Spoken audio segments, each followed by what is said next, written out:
Greetings, fellow armchair Imagineers. Tiki here. And Blue Dragon 5. And welcome to the show where we wax poetic about the movies we see on a month-to-month basis. It's time to crack open our... Oh, God, it's very, very thick this month. It's a very heavy volume of our... Movie Memoirs! Zah. All right, Dragon, holy shit, I honestly think this might be the most packed month we've ever had in the history of doing it. Let's try as hard as we can to be as brief as we can be with some of this stuff. Let's jump right in. Let's get to the news. And, of course, we have to start with the deaths. We lost a few pretty esteemed people this month. Obviously, probably the biggest being Terrence Stamp.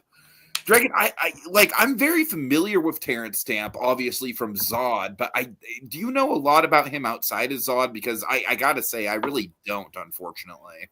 Well, one of the greats, he's an English actor. Clearly, General Zod, a definitive performance, but, here's the thing. We have seen him in projects that maybe we're not the best, but he was very, he brought the presence and then the caliber of acting that he kind of developed probably through the stage and screen and kind of parts throughout the years.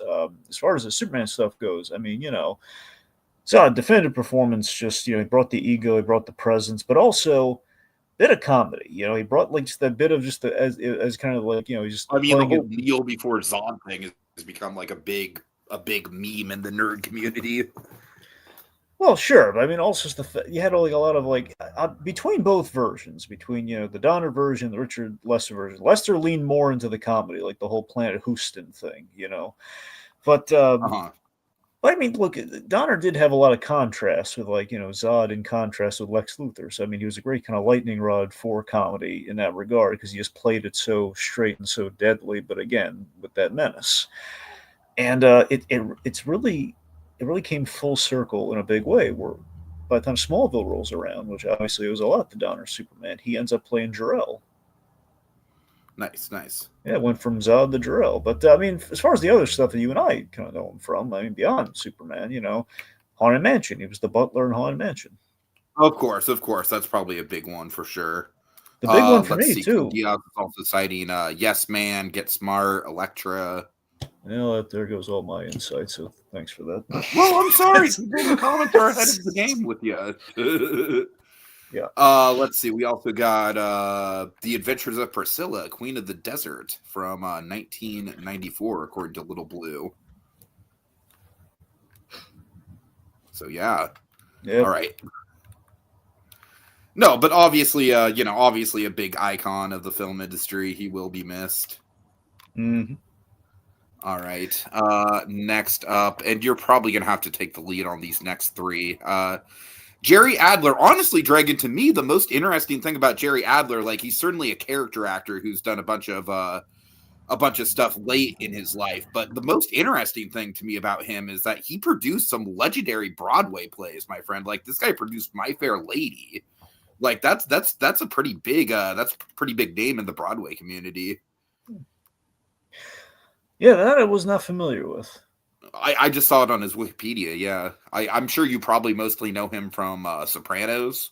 Yeah, so he was Hesh from The Sopranos. The big thing with Hesh was that he was kind of the connection to the old guard of the mob to Tony Soprano's generation. So essentially, he was kind of a connection to Tony Soprano's father. He served under his father, and then basically Tony kind of inherited him, and that was kind of like a single generational kind of thing that Hesh brought to it. So he was, Jerry, again, consummate character actor. So, he was really good filling out Sopranos had mobsters that felt like mobsters, felt like guys who've been doing this for a while, and not like in the grandiose, you guys wearing nice suits kind of a way, just kind of guys wearing, the guys in track suits and the guys just kind of the mob under your nose kind of thing.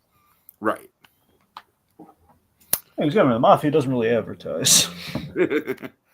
All right. Any other rules that you know him from? I think we should probably keep it moving. That's fine. Okay.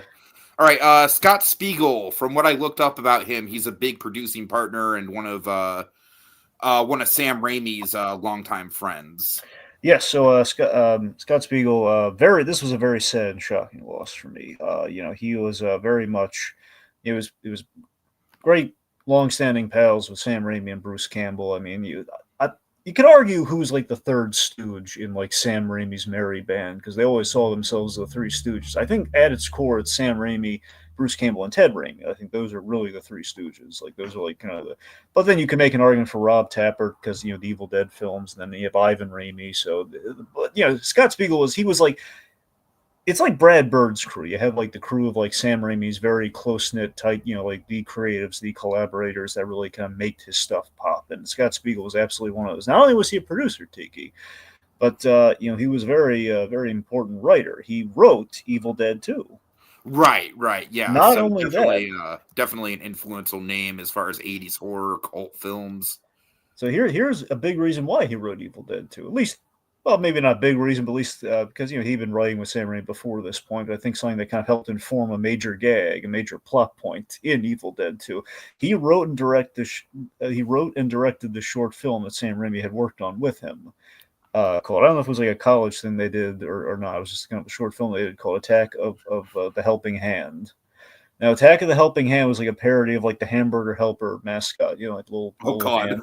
So, and now Tiki, it was basically an evil version of that, which is what inspired the whole Ash's hand gets cut off, and all that stuff came from that short, which he wrote, and that was his passion project. So he's fully responsible for the hands. There's two other things we got to mention. Kind of crazy how Hamburger Helper fucking like inspired the entire Evil Dead cinematic universe. Yeah, that's wild. At the very least, like the Evil Dead 2 is not that film. It's not like Bruce Campbell, like doing everything he's doing in that movie without without that Hamburger Helper.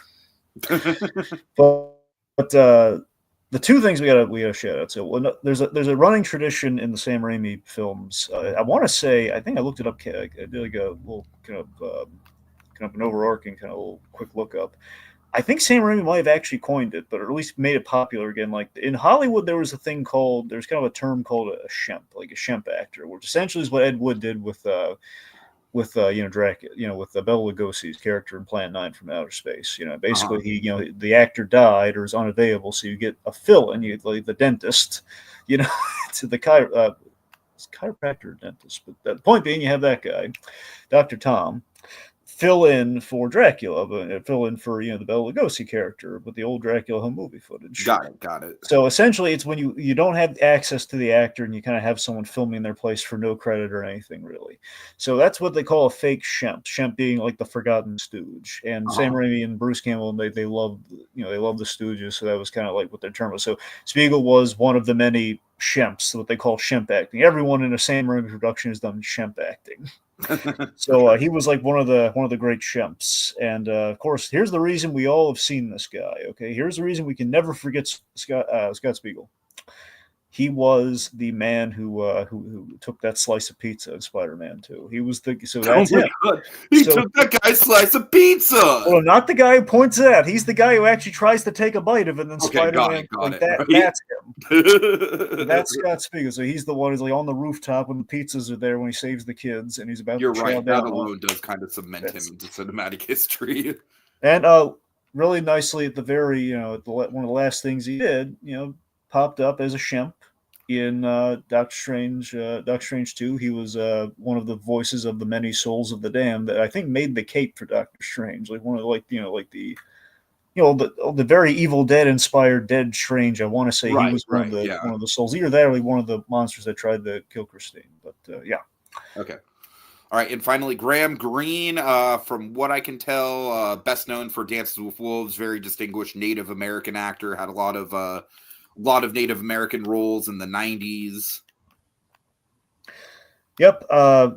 Here's the thing. So you've seen him pop up in a lot of things over the years, so you probably didn't know it. For example, he was a character actor, like one of those faces, like one of those that guy faces. Yeah, he was the go-to Native American actor. He was like in the top 3, probably. He was like seriously, you'd see this guy all over the place. He was in Die Hard 3. He was the Native American detective who was at the school trying to save the kids.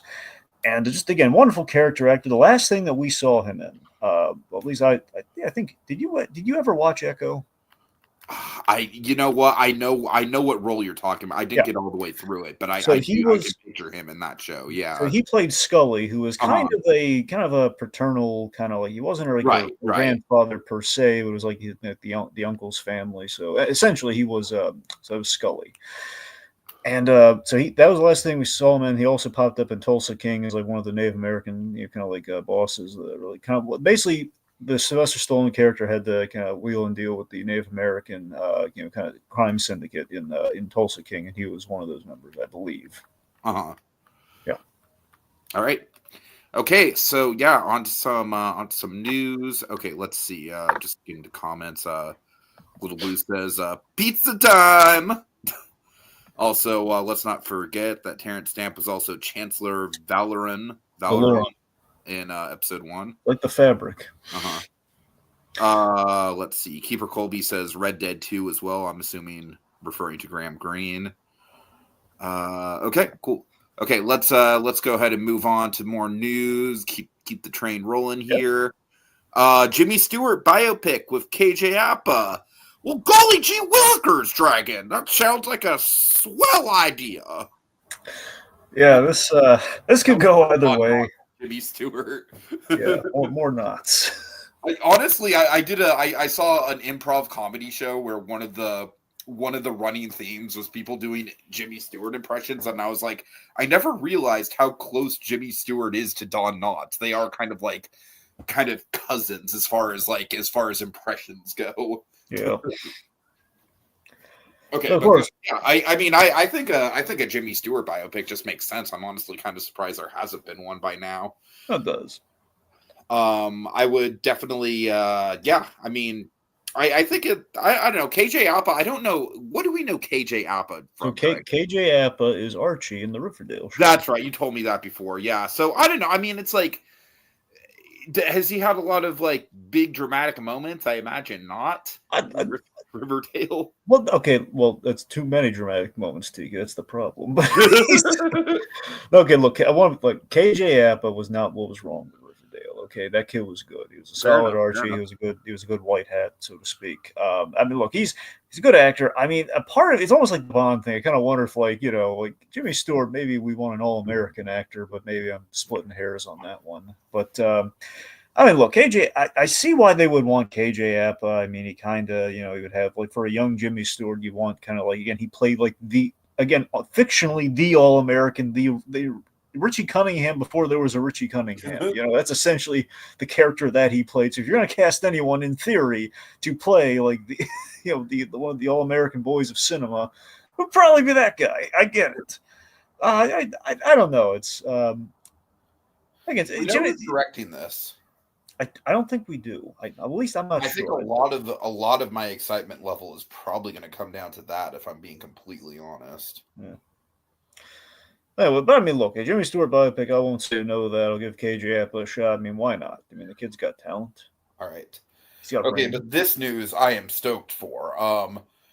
Lord and Miller Archie movie. I mean, Dragon, that just seems like a match made in heaven. That just seems like a no-brainer to me, and I'm stoked. It's a no-brainer. However, it has to be animated. We can't do it in live action again. We can't do it. Wait. Okay, you know what? It's funny that you mentioned that, because I was literally about to say, like, as long as it's not animated, because we all know how Lord and Miller treat the animators.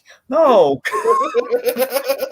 I was literally about to say that. Trey. Let's be honest, okay? I don't think we need to be super ambitious animation-wise with, we don't need to pull out all the Spider-Verse stuff. Honestly, dude, I really do think we could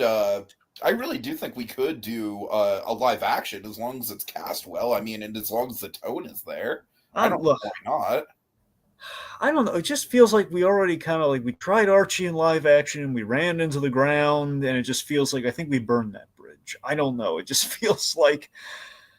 Plus, I think it's going to be hard to sell an audience on, hey, let's do Archie, like set in the period. Let's do a period Archie film, like we should have done in the first place. But we kind of like we kind of mixed and matched. Like it's kind of a period town, but it's in the modern day with the Riverdale show. It just feels like I don't know.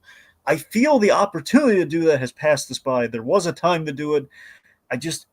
I'm all for doing an Archie movie. It feels like we want to do kind of like a tribute, like the Peanuts movie. You know, we want to do kind of like the equivalent to that. Where I'm not when I say we don't have to be ambitious, I mean, we want it doing it in the comic style would be kind of cool, like we do with Spider-Verse. But you know, like I don't want to necessarily like go across the Spider-Verse with it. I don't think we need to do that. No, I don't think we need to either. I don't think we need to be ambitious about it. That's what's beating the animators. Like that's what Bro beating the animators. That one, first one was like, okay, this was far work, but it was worth it.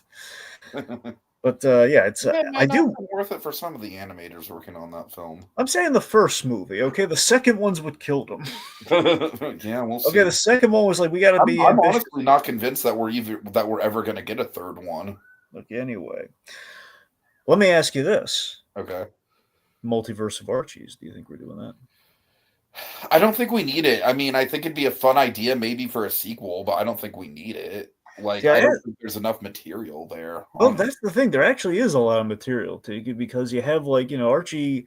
There's been so many permutations of Archie over the years, and like for my foray into Archie was Weird Mysteries, which was kind of like we've talked about that. Yeah, we have nostalgia for that's kind of the Archie I'm expecting. By proxy of just that Archie alone, that's an Archie who can get into anything. Plus, historically, Archie's crossed over with the Punisher. You know, Archie can do anything. Yeah, but that's not like the different universes of Spider-Man all being different characters, though. That's the problem. It's like Archie has had a lot of crossovers and stuff, but that's not necessarily different universes, though. Let me ask you one more thing. Okay. Do you think we could play Archie kind of like Jimmy Olsen in the sense of Jimmy Olsen's been there, done it all? I honestly think Jimmy Olsen is a good kind of starting point for how to depict an Archie. Yeah. So, I mean, there are a lot of routes to go with Archie. Archie's very interesting in that Archie has crossed over near everybody. And honestly, that actor would be a pretty decent pick for Archie if we're talking casting. Who? The guy who played Jimmy. Oh, you mean Skylar Gioso? Yeah.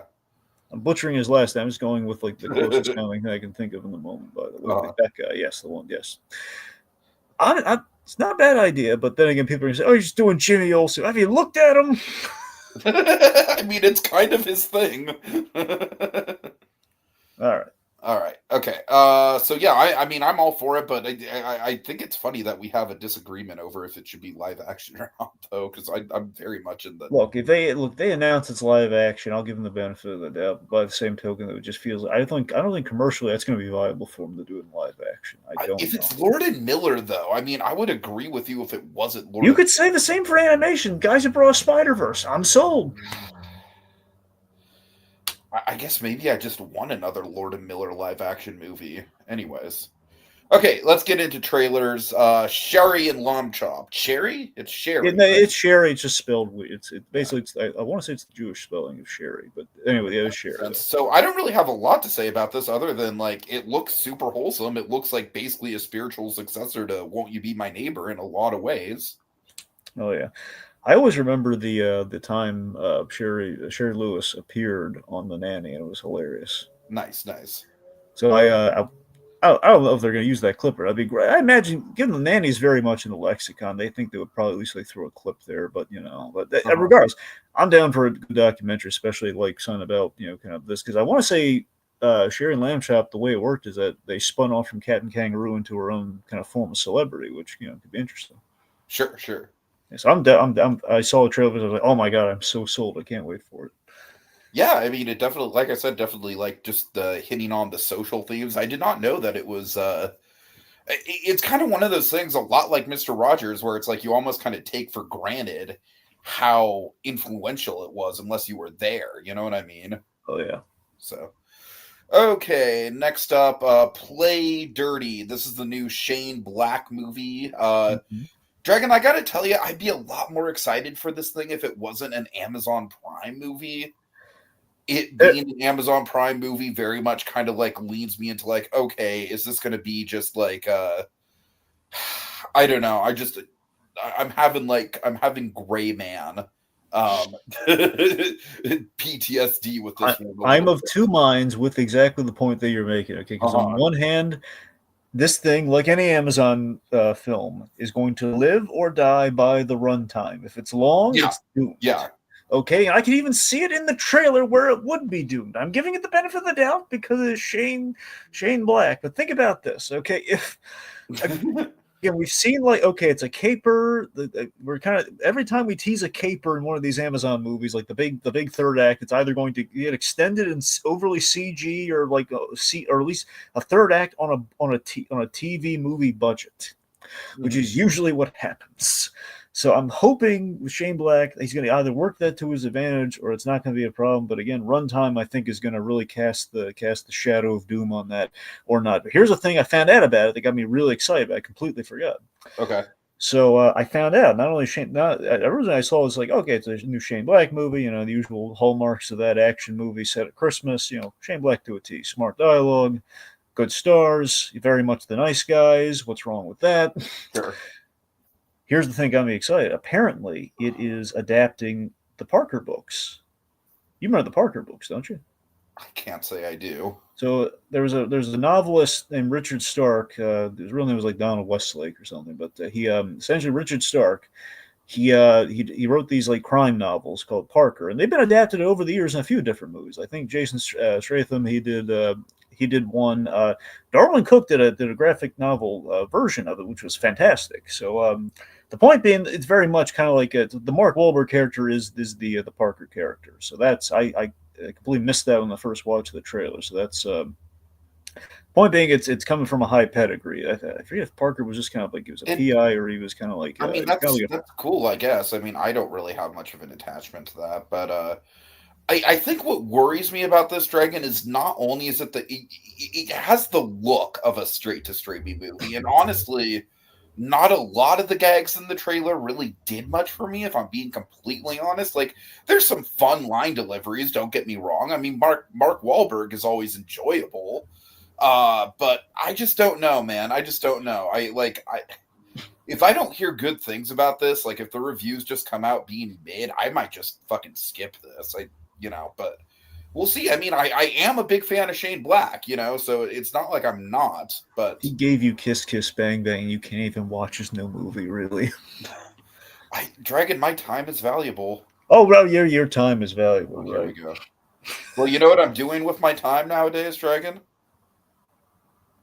What?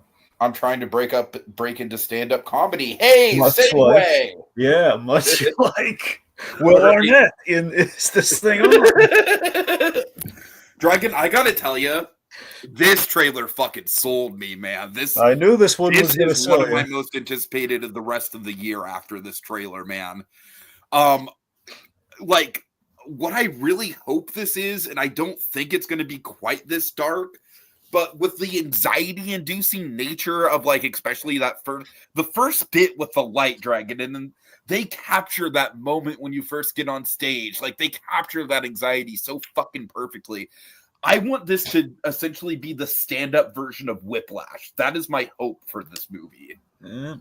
Well, I mean, you might want to ground that. It's going to go that dark, but man, I would love it if it did. I don't know. You might want to ground that expectation. You compare it to Whiplash, man. That's a high bar. I'm not saying it's going to be as good as Whiplash. I'm just saying, like, I hope that it's got some of that kind of intensity to it.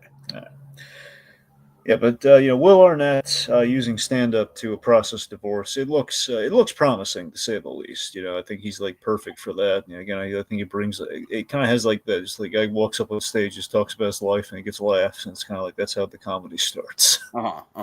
Yeah.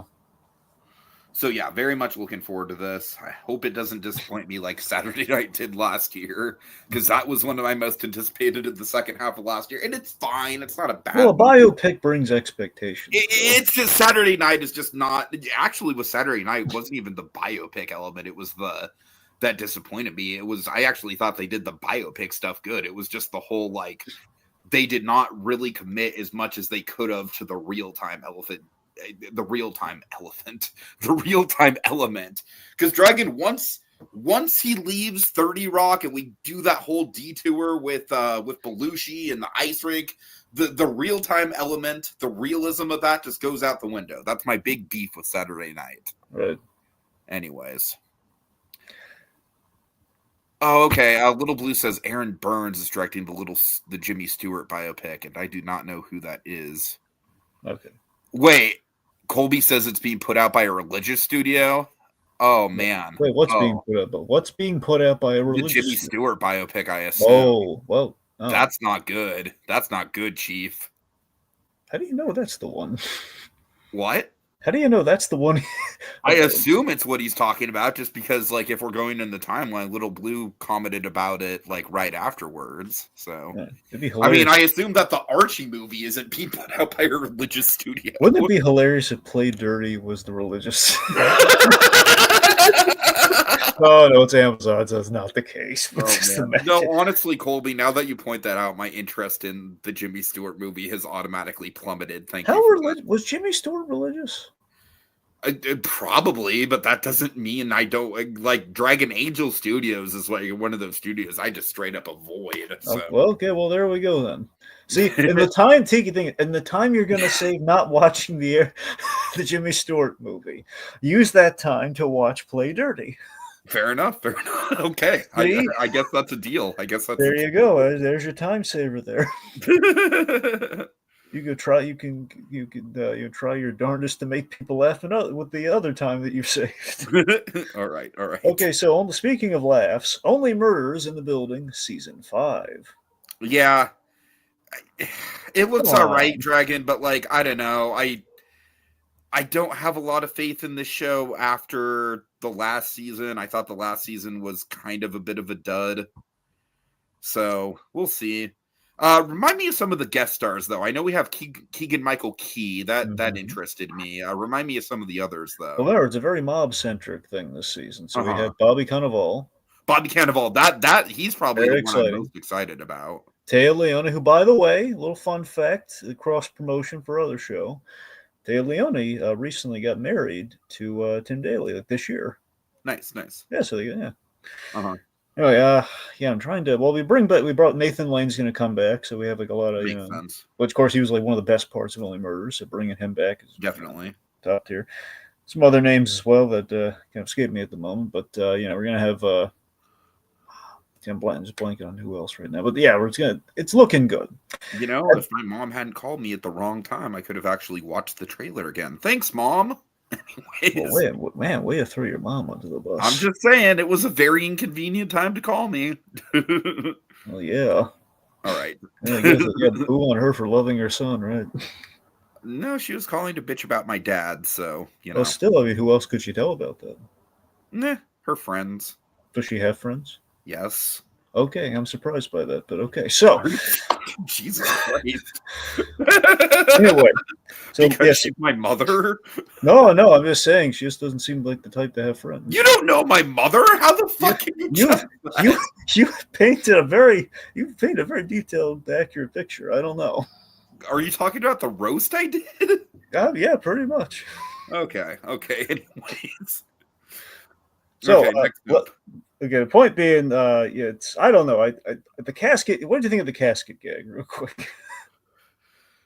I mean, it's a little much. It's kind of funny, but it's a little much. I am hoping they're going to realize, okay, we have to end this at some point. I'm kind of hoping season 5 is going to be the ending because there is a longevity problem. Like, at least they're keeping it fresh. Like, okay, there's a mob element this season, but beyond that, it's like, yeah, we are in danger if we're completely running out of steam here. Great. Yeah, I mean, I'm gonna watch it, but I'm not excited about it. And this is the first time that It's Only Murders season's come out that I'm not excited about it. So take that for what you will. All right, so breaking trailer. Okay, so we're talking Marvel Zombies. Yes, it was a fresh one right off the presses. Right. It looks really fun. It looks really cool, really flashy and stylistic. My only question, Dragon, with this. How is this not just going to be like a long version of the What If episode? That's the one thing that I'm a spinoff. Okay, no, I get that, but it's like basically what I'm saying is how much can we really do with this idea? Well, apparently only 5 episodes. You see, to me, 5 episodes almost kind of seems like too much, considering they kind of nailed it with Marvel Zombies already. I'm guessing they could be 4 to 5 episodes, but let's just say it's a handful of episodes. But you're saying there's not much story. Well, I mean, it seems like I'm saying it looks cool. It looks stylistic. Like I said, yeah, I don't really think there's a lot of story that they can get into, and I kind of question how much we can actually stretch it out. Well, to be beyond fair, just being an episode, every zombie story, with the exception of The Walking Dead, which is like like the big, is like which that's is the long fucking span. infinite. It's With infinite. with The the Walking exception Dead will never fucking end. with the exception of the obvious being The Walking Dead. Traditionally, zombie stories, are kind of in the post-apocalyptic vein. There's really like only like one movie's worth of material in there in most cases. Uh-huh. So, I mean, with that in mind, it just kind of feels like we're basically we're paying off the whole. Okay, we have a zombie Thanos with the Infinity Stones, and our guys are bringing him the last one. So we have that, and we also have our zombies, the other zombie survivors. You In see, kind of the idea of zombie Thanos to begin with was kind of fucking stupid to me, honestly. That was one of the elements of the episode that I didn't really buy. what was at the Because by very end. nature, he's a zombie. How is he gonna fucking use the Infinity Gauntlet if he's a zombie? He has no brains, Dragon. Yeah, we still got a hand though. Okay. I mean, he doesn't have to get it. I don't think he's. Here's an idea. If he has any capacity, he could maybe make everyone not zombies. But I don't think he's going to be thinking about that. What he was probably thinking was like, "Hey, I don't know. I'm going to have like an endless supply of brains with the Infinity Gauntlet." Oh my god. I don't know. Maybe. All right. So, Dragon, Or here's an idea. Here's a better idea. Okay. Maybe our guys are thinking, "Hey, let's steal the Infinity Gauntlet from the brain-addled Thanos, so we can undo the zombie apocalypse." There's an idea as well. There we go. All Okay, so I clarified. I found it something at the end. It was reminded of something because we were talking pre-show. So yes, so we have Mahershala Ali, who's actually going to play Blade here before he's even Blade Nice. in live action. But here's the thing: so apparently it's a hybrid. It's Blade and Moon Knight, so it's Blade Knight. Blade Knight. What? That's what. Look, that's that's like some articles have labeled them. I want to say that's why you thought it was Moon Knight, because it's a combination of Blade and Moon Knight. It did look a lot like Moon Knight, yeah. Well, that's the thing. I want to say that it's a combination of the two, because I think he's like technically called Blade Knight. That would make sense as to why he would be called Blade Knight instead of just Blade. Okay. I want to say Mahershala Ali is still doing the voice of him, unless they did a sound-alike thing, which I'm pretty sure. It'd be really funny if they just did not hire Mahershala Ali to do the voice after all this. He's like, "All right, guys, I'm ready to go." Yeah, sorry. So admittedly, this is going to be the big egg on their face of like, yeah, this is what we're stuck with now because we never got around the Blade. All right, so Dragon, we're only about a half hour in. I think we're making good time. It's time to get into August 2025 movies. And let me tell you guys, this might, like, a lot of people are just framing August as like, oh, there were no big box office hits. Oh, what a fucking travesty at the box office. I don't really care about the box office all that much. I care about it more than you do, Dragon. I don't care all that much. And I gotta tell you, just pound for pound, this has been legitimately one of the most exciting months for new releases, for me personally, for my personal taste, that we've had since we started Movie Memoirs. So I'm excited to get into a lot of these. Not a lot of them really kind of broke into the cultural zeitgeist, but at the very least, I liked almost all of them, except like one or two that we'll get into. So, all right, let's start with The Bad Guys 2. Did you see that? I wish I did, but I didn't. Okay. It's all right, Dragon. It's all right. Here's the deal with The Bad Guys 2. I'll make this very simple for you. I think the animation and the action sequences and the heists and stuff, it's a step up from the first movie. I mean, the animation is just so fluid. I really love how frantic everything is. I really love how crazy and how much stuff is going on screen at the same time in any given shot. I do think that, unfortunately, I think the actual character development, there is some interesting stuff. The whole movie is kind of framed around like, okay, now that the bad guys have turned a corner and they're good guys for real now, like, it starts out in a really interesting place where they're all trying to get jobs and stuff, and their past is kind of making that basically impossible. And that comes from a real place. That's some real solid social commentary there. Unfortunately, once the plot gets rolling, it just kind of it turns into a good heist movie. It turns into a fun heist movie. I just don't think there's the level of depth with the characters in this movie than there was. Like, specifically with Snake, like, there's not really a back and forth with Snake. Snake just kind of gets a girlfriend, and that's it. That's what he's doing the whole time.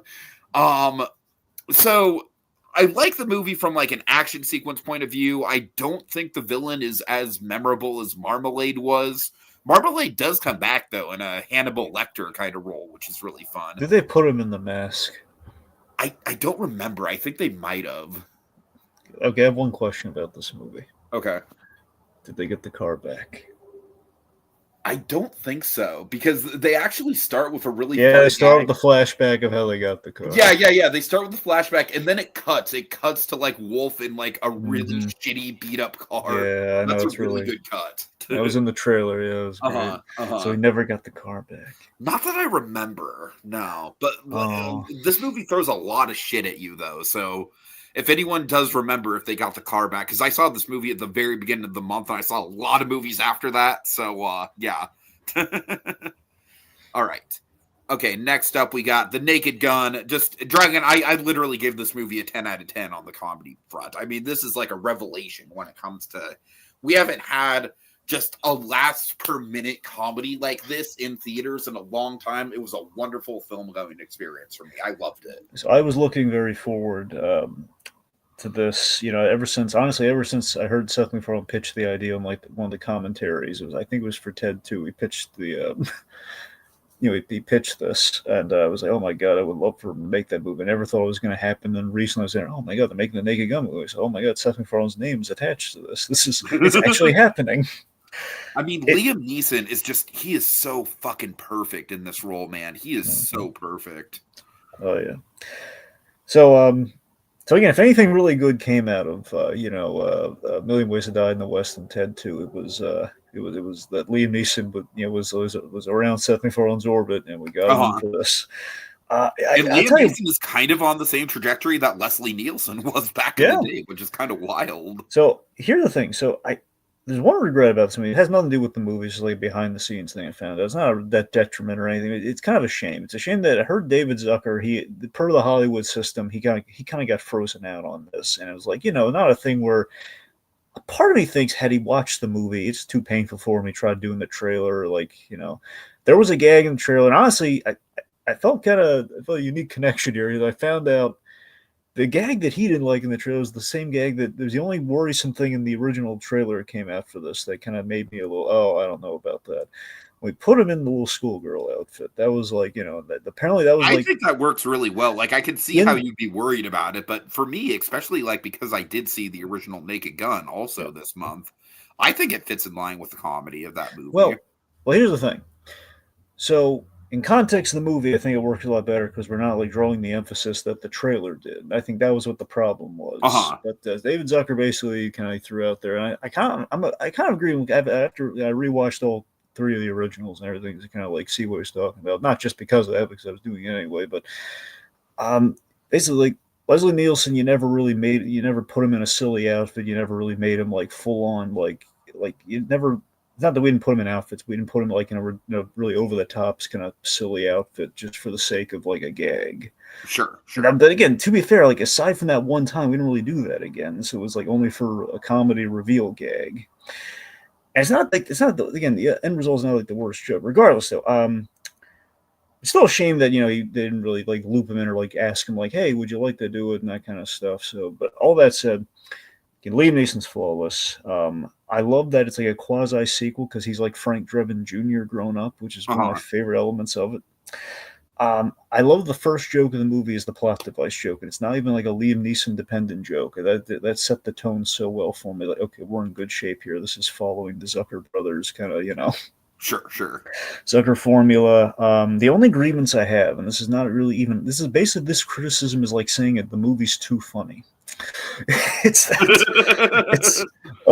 okay. It's that the laugh. It's like the laugh per minute ratio. It's a little jam packed with laughs. Like there's no breathing time. It's like wall to wall. Like if that's your only criticism. I know that's the thing. I know that's what I'm saying. It's not a legit criticism. It's just saying that. Here's the thing, T. You and I, we've never gotten the theatrical experience for a Zucker movie. Right. I'm talking Airplane, specifically the first Naked. We weren't there in theater, so I don't know if that's just because maybe that's what it was like originally for those movies, where it was like wall-to-wall laughs, and maybe it's just I'm thinking there's no breathing room. And however, but realizing the first Naked Gun, I think there's a little bit of breathing room built in there, which this did not have, but I could be wrong. But again, It's a very minor gripe. At the end of the day, people are either going to get this or they won't. It's so much fun. It's so well done. I just, again, my favorite joke is the interrogation with Buster Rhymes. Just that moment where you know what my favorite joke is? My favorite joke is actually them dropping the R word. Yeah. Just because it's a combination of like, it's totally shocking that they would, but it works because the characters who are doing it are obviously fucking stupid. I just love they geek out about the Black Eyed Peas, and then like they go off on the Furby stuff or the Fergie stuff, and the Duchess Dragon, the Duchess. That fucking killed me. So it just cracks me up. Just again, I love that. Just we're playing the body cam footage. Just Buster Rhymes going, "Don't do it." No, the body cam footage is great. Yeah. I mean they had that bit. That was actually the moment in the trailer I was worried about. I was like, okay, is this going to be too gross out? And no, I mean, Liam Neeson just sells that moment. Again, just all the stuff they showed you in the movie, it wasn't in the trailer. Him like reacting to it, like when they're just begging from the fast forward, but again, just the whole horror movie, like it just turned from footage to like he's watching a movie. He's like, don't do it. Right. I laughed. I had 5 more that day. Oh, Frank. Okay, so the point being, at the end of the day, you see this movie, we need more comedies, period. We need more comedies like this. And I love it when Liam Neeson's doing comedy. And it's just, this is the return of the competent spoof, which has been forever. Definitely. Forever. I'm saying ever since, like, even you want to be generous. Let's just say the first Scary Movie, okay. Let's be generous. I have some fond memories of Scary Movie 3. That's what I mean. Fond memories. Mostly nostalgia. That's mostly nostalgia talking. It's fond nostalgia, but the point being, the problem with those movies, Scary Movie onwards, it was a copy of what they did in The Naked Gun and Airplane, the original spoof, the Zucker. And the problem is, like, they kept losing Zuckers, and they kept losing the original crew. And it's like, what? Okay, here's he's directing it to. Okay, so he's producing it. To okay, it's his cousin producing it. To, it's just, right. And it kind of loses the DNA every time, and it just shows. And to the point where, like, the third Scary Movie, we have Leslie Nielsen in it because we're desperate. You know, that kind of thing. Leslie Nielsen was absolutely the best part of that movie. Yes, he was, but that's what I'm saying. It was him without competent direction, though. Anyway. Okay. Colby Dragon, he's giving you a hard time here. He's saying, oh no, my steak was too juicy and my baked potato too buttery. Like I said, it's not a criticism. It's something I noticed, all right? I just noticed it. Okay. Colby says all of the Kiva Schaffer's movies have been at minimum good, and I'm a big Naked Gun fan in general, so I was hyped for this, and it didn't disappoint. Yeah, there you go. Kogia says, I love The Naked Gun. I like the respect shown to Leslie Nielsen in the film, while also feeling like something different. Absolutely. I love that we call that out when he's like paying tributes to his father. He's like, I want to be just like you, but my own way. We're doing a reboot here. We're a sequel, but we also, we're trying to do it. But here's two credible critics before we move on. The big thing you have to give this movie is that while being essentially a remake for all intents and purposes, reboot or remake, however you want to label it, it's the fact that we don't use the same jokes. That's what you got to respect. We're not rehashing. And that is the big thing that will tank a comedy sequel, especially like a legacy sequel. Yeah. Okay.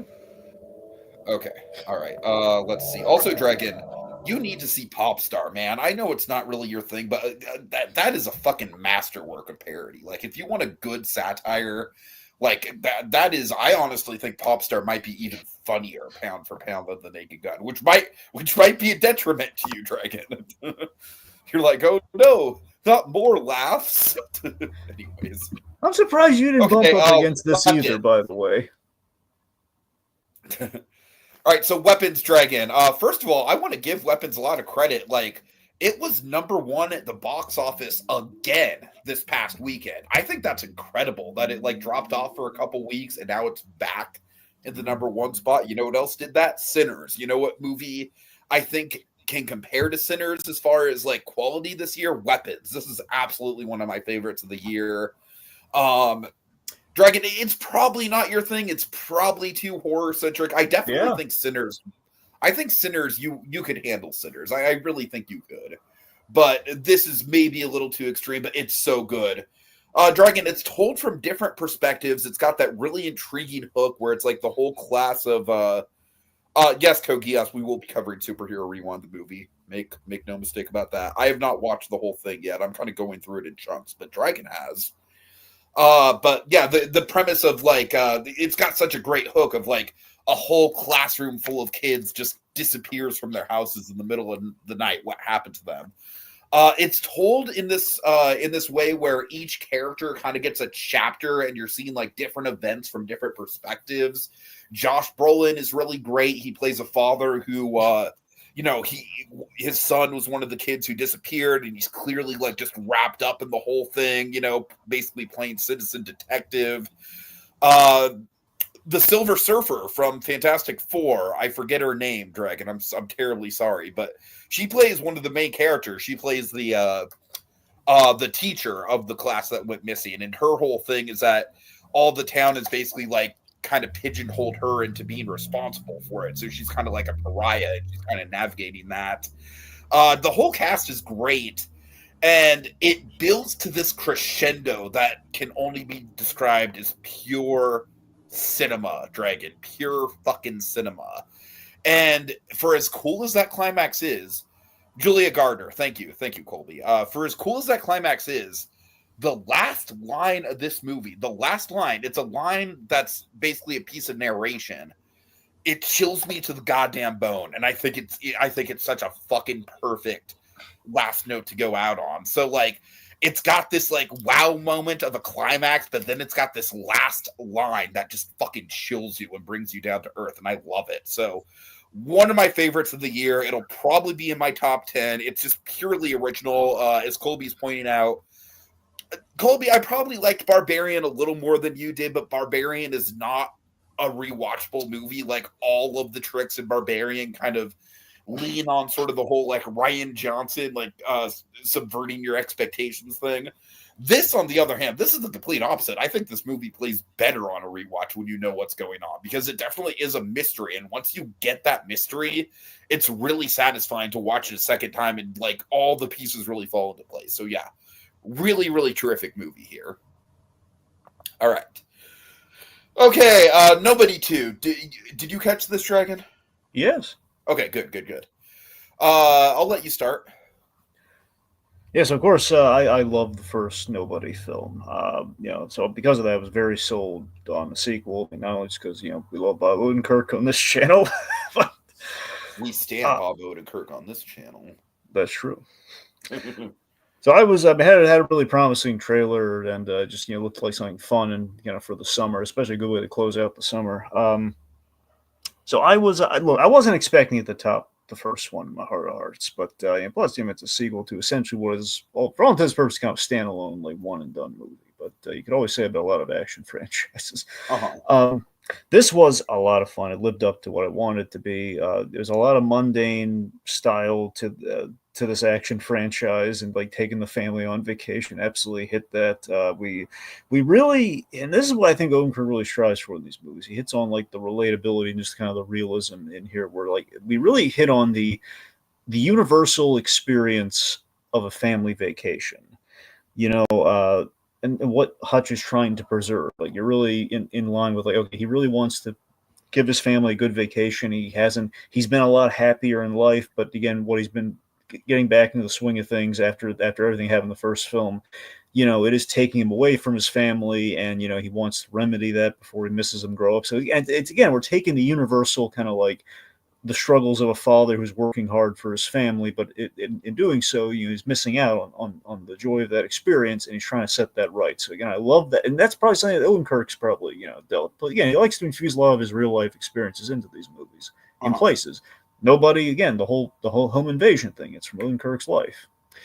So again, just seeing him like put those like human elements in there, I think really helps the movie come alive, despite all like kind of the action stuff that we're doing there. And again, it's grounded action to a large degree, or he's if you went into a town where there's some bad stuff happening behind the scenes, like, okay, you can kind of buy this if you're going on a family trip, I guess.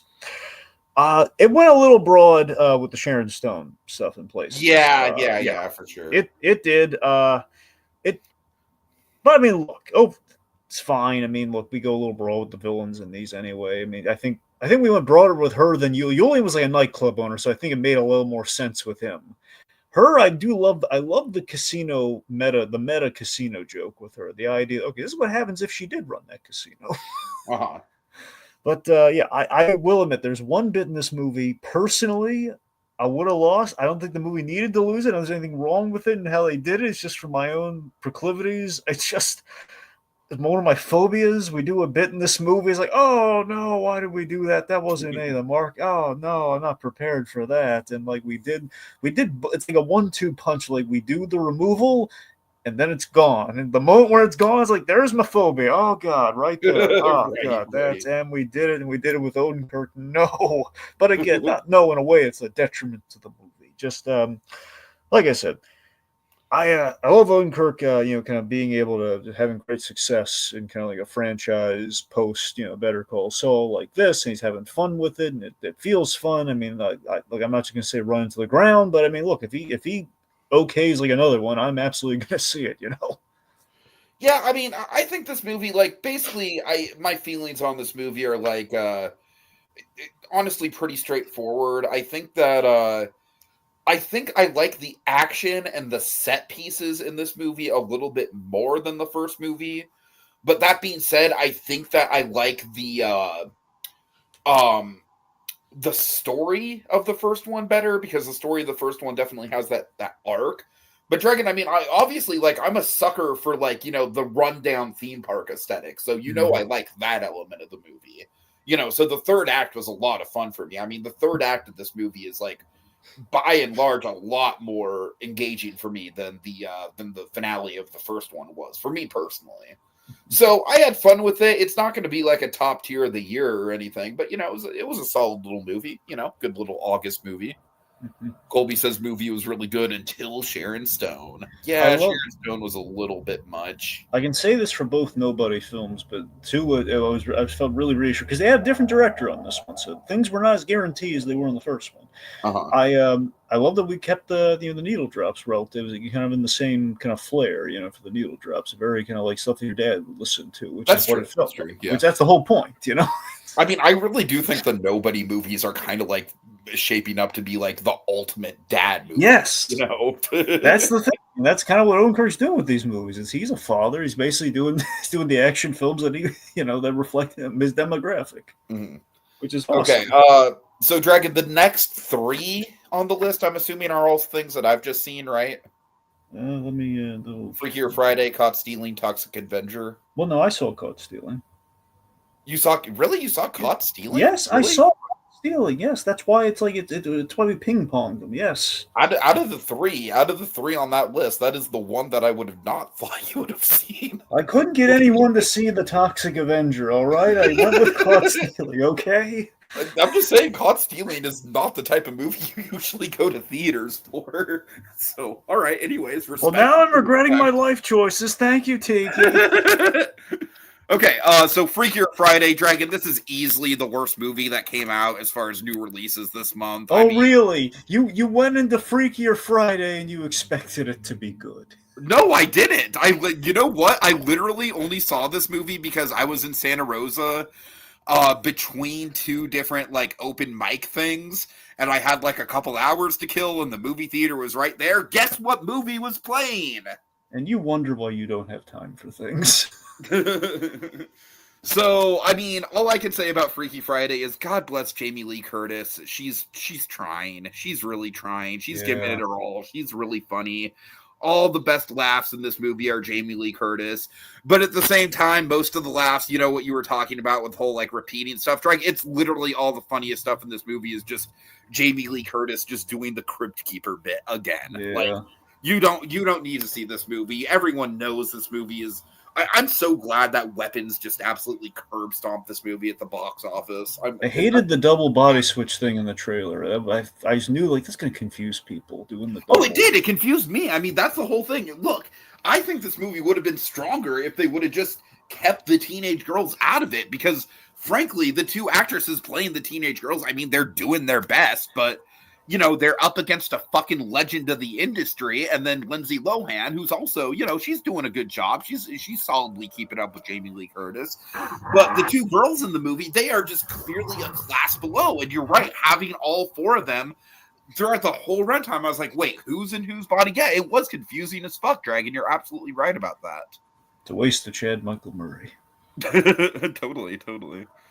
All right. Okay, so yeah, Caught Stealing, Dragon. I'm very curious what you think of this one.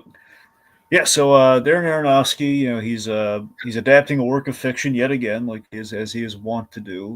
He's I guess sometimes fiction, sometimes not. The Wrestler is based on a true story, right? I don't know off the top of my head. Colby, do you know? Well, the point being, often Darren Aronofsky.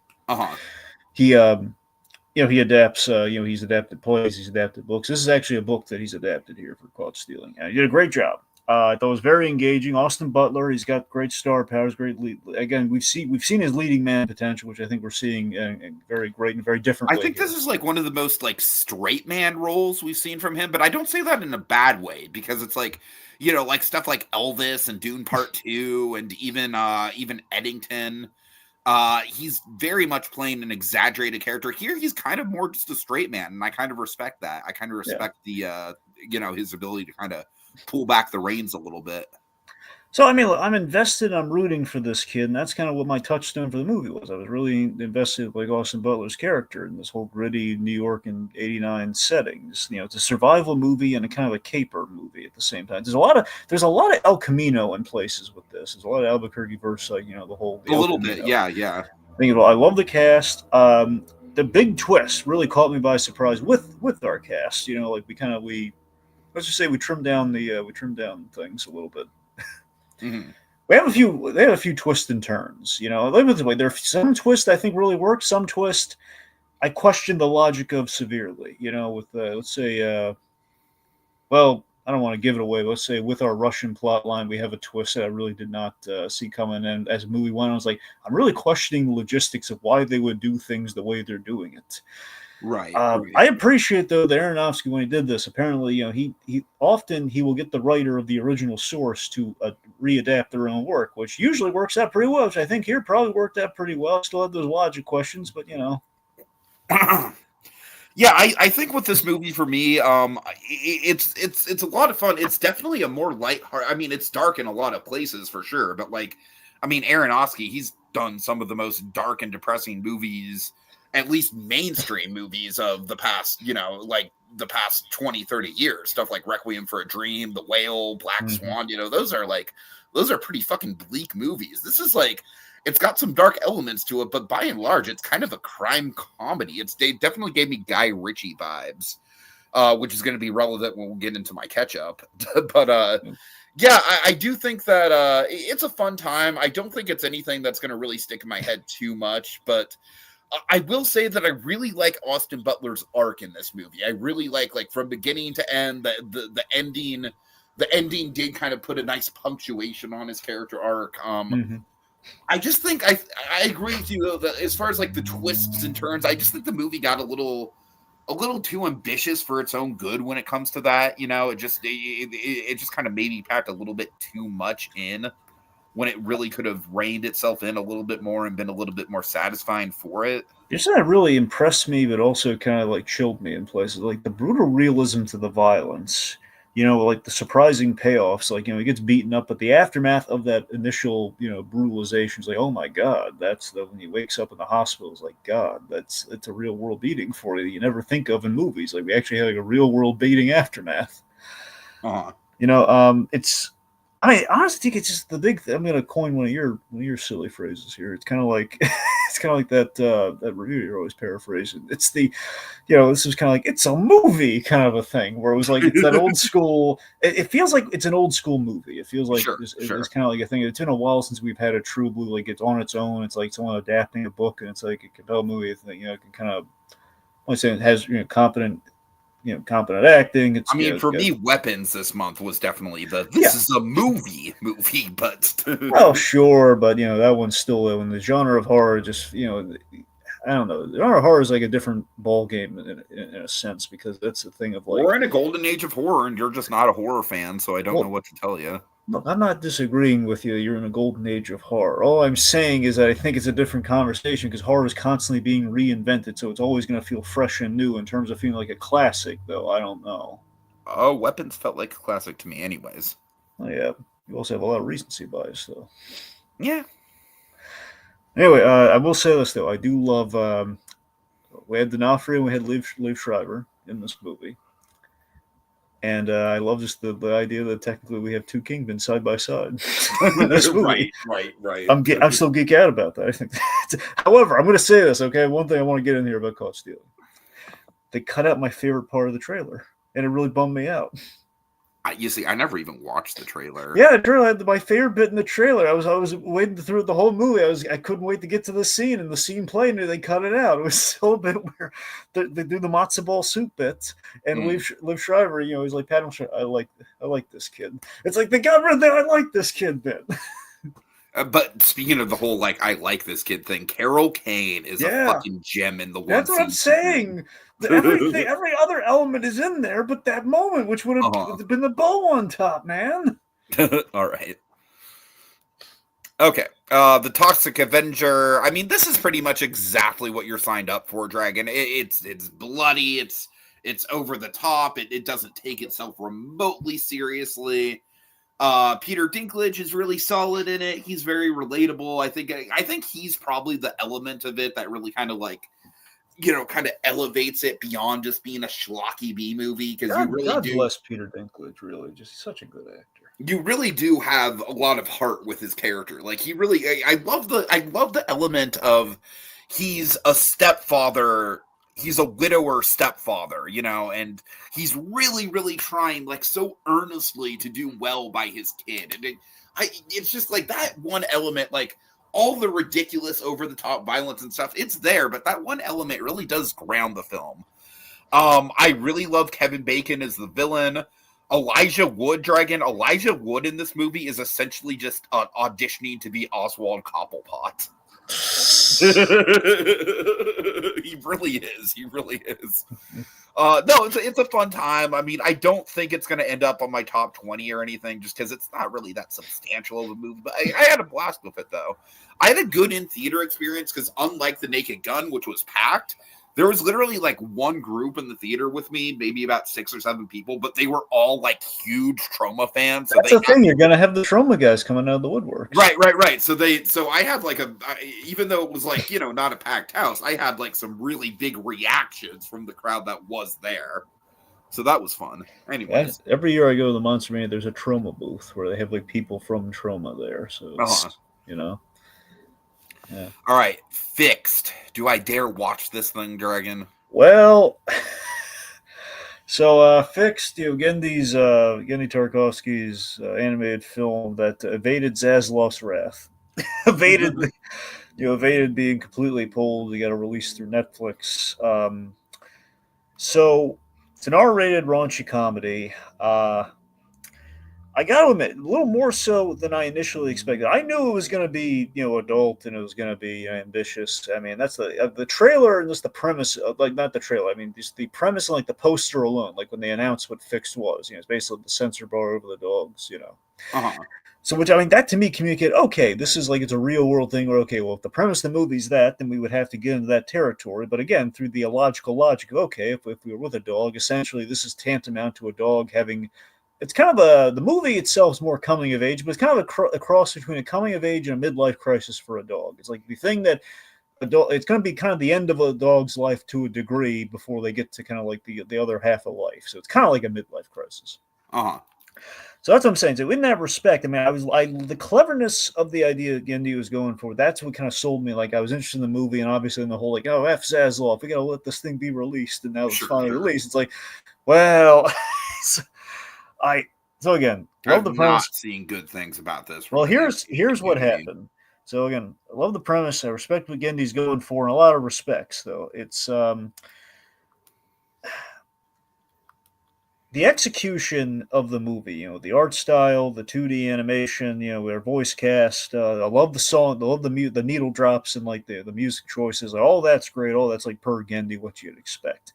There's a personal project for him. He basically all the main dog, the group of dog characters, they're based on his high school friends. He took himself as the self-insert. So that's with the exception of like there would have been a Russian dog and that would have been Gendy, but they took that out of there. So essentially, what you have there is Gendy's friend group in high school. This is a personal thing for him. He's been kicking around for a while. But honestly, Tiki, it's another Happy Time Murders. That's and in good. that Happy Time Murders, again, I like that movie, but I can't pretend it's a good movie. I can't pretend. Here's the thing: the artistry in that movie is pitch perfect. The writing is not there. They need another draft, and plus their trailers gave away their best joke. Which poor Brian Henson, he was like, man, he was so bummed out when the trailer put the best joke in the silly string gag, the marketing. So their biggest laugh was spoiled right before the movie came out. Right. So this thing in a sense could have been a real big win for Gendy, but I really think he went too far into the raunch factor with the comedy. I think that's where it went wrong. There's a lot of sick and wrong jokes in there. I want to be very clear. I'm not saying there's a lot of Ren and Stimpy in this, but not in the way it's not the Spike Lee era. It was Spike Lee. You mean Spike TV, not Spike Lee. I said Spike Lee, didn't I? Yes, you did. Crap. Spike TV era. Now, a Spike Lee directed Ren and Stimpy movie, that would be very interesting. Yeah, that would be. You're right. That would be. Okay, but yeah. So the Spike TV, the whole adult party cartoon. It's not the adult party cartoon era, but I will say there's a borderline there. It's kind of like it's one of the first episodes of Ren and Stimpy was they go to the dog pound. So it's kind of like take that as your premise, but then you kind of the arrow kind of like dips here and there into adult party cartoon. And it's the arrow's pointing more at adult party cartoon than I'd like it to, but it's not all the way there. That's kind of what the movie is. There's a lot of shock humor in it. Towards the end, a very shocking thing happens, which I really think that's the sign of like, we really went too far. So depends what kind of sense of humor you got for it. Idris Elba was really funny. He was the standout performance. But yeah, honestly, I just think it went farther than it really had to in places, and I think it's a shame. And I think it's going to set Gendy back a little bit, so it's a shame. Yeah. And he's like still trying to get out of the Hotel Transylvania mode. Well, I don't think he's directing those anymore. I think that's he's not. But I'm just saying, like that's kind of what he's known for in animation right now. Yeah, like the last thing we really heard that he was trying to do feature-wise was Popeye, and they kind of they put the kibosh on that. I wish that Popeye would actually happen, man. That's a dream project. Yeah, but he's killing it on TV though, because TV's got the Unicorn. I still have not watched Unicorn yet, but he's done that. So I mean, Gendy seems to be. He did Primeval, right? Primal, yeah. Yeah, he did Primal, which I wanted. Yeah, Primal's supposed to come back for a third season, which I'm sure is going to be amazing. So, I mean, Gendy's still killing on the small screen, but this would have been a really big break for him if he did like a feature. Because the only time he's done something close to a feature aside from the Hotel Transylvania films, I mean, we kind of had Ego Trip, which I mean, I forget if we technically crossed feature length on that or not, but anyway. Okay. All right. So The Roses. So weirdly, like I like this movie. Oh God, Colby says my worst movie of the year thus far. Yeah, I mean, look, it's really not going to be forever. If you got to remember too, Colby, he's an animal lover, so he's really he is. like this. There's a lot, yeah. Okay, so The Roses. This movie's gotten a very, very mixed reception. I personally liked it a lot, Dragon. I got really into this movie. Do you know if it's based on War of the Roses? Do you know if it's a remake of War of the Roses? It's not a remake. It's another adaptation of the book. That's the. Okay, yeah. That's what it is. All right. Yeah, but it's definitely the same characters and everything. But so the thing with this movie that I really like is that it is a slow burn. Like you get to see these people, it's Olivia Colman, Benedict Cumberbatch, obviously two very, very talented performers. They have a really dynamic chemistry, but it's a kind of like, it's that very prickly kind of like divorce chemistry, almost kind of like anti-chemistry, if you will. And it works really well. a lot of people are saying that the movie kind of like is too slow to build to the actual like war part of the storyline, you know, the when we get into the divorce and then fighting over the house and everything. I personally think that the slow build just makes the craziness of the last 20 or so minutes like all the more rewarding. Like for me, I was kind of like I was sitting in the theater just loving it in the last 30 minutes. And I think that I think this movie has a fantastic ending. Maybe not as potent as Weapons, but definitely kind of like a mic drop in its own right. So I really enjoyed it. Like I can see how it's not everyone's cup of tea. I can see how people would think it was slow. But for me, I thought it was paced very well. Like I said, it's a powder keg. It's like, you know, it's going to go off, but it takes a while for it to go off. So yeah. All right. Colby, weirdly enough, I have not really had a movie this year where the trailer has been like omnipresent, and I have heard that about The Roses. It's been a very merciful year. Like there hasn't been like I think maybe Thunderbolts before Thunderbolts came out. That was the one that I kind of got sick of. But there hasn't been an Argyle where it's like every time I see the trailer, I'm like, oh God. So yeah, maybe I got lucky because I kept hearing about the trailer for Speak No Evil being omnipresent. I didn't see that trailer once in theaters. Maybe it's just an AMC thing. I don't know. Anyways. Okie dokie. All right. Dragon, Jesus Christ, The Truth About Jussie Smollett, a documentary I really don't care to ever see. Right. Yeah. So, I was trying to pad out the, the recent releases a little bit here. So yes, this is a whole documentary on the people that did Don't F with Cats did this. All right, I mean they're good documentary. That was the big sell. Like, well, they did this, you know. Those guys really know what they're doing. Anyway, so this is about the whole hate crime thing that happened with Jussie Smollett. Where I like that this kind of an uncomfortable topic that it's just not something that I want to spend a movie's length of time dissecting.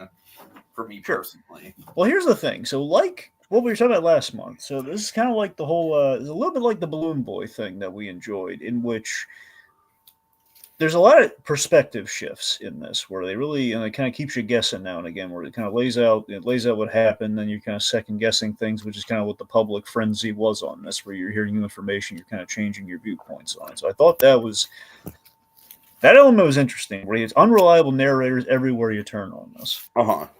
You know, where, I mean, for example, my main instinct on this, and mind you, again, it's kind of like, on one hand, it's like basically what they told me in the documentary. I knew nothing really about this case aside from the public perception of the Jussie Smollett, some bad happened to him.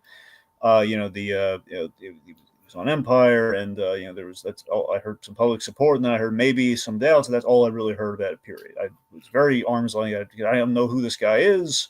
No, had no connection to it whatsoever. So I went into this very clean. So it's going off of like kind of in quotes the facts and everything that happens in this.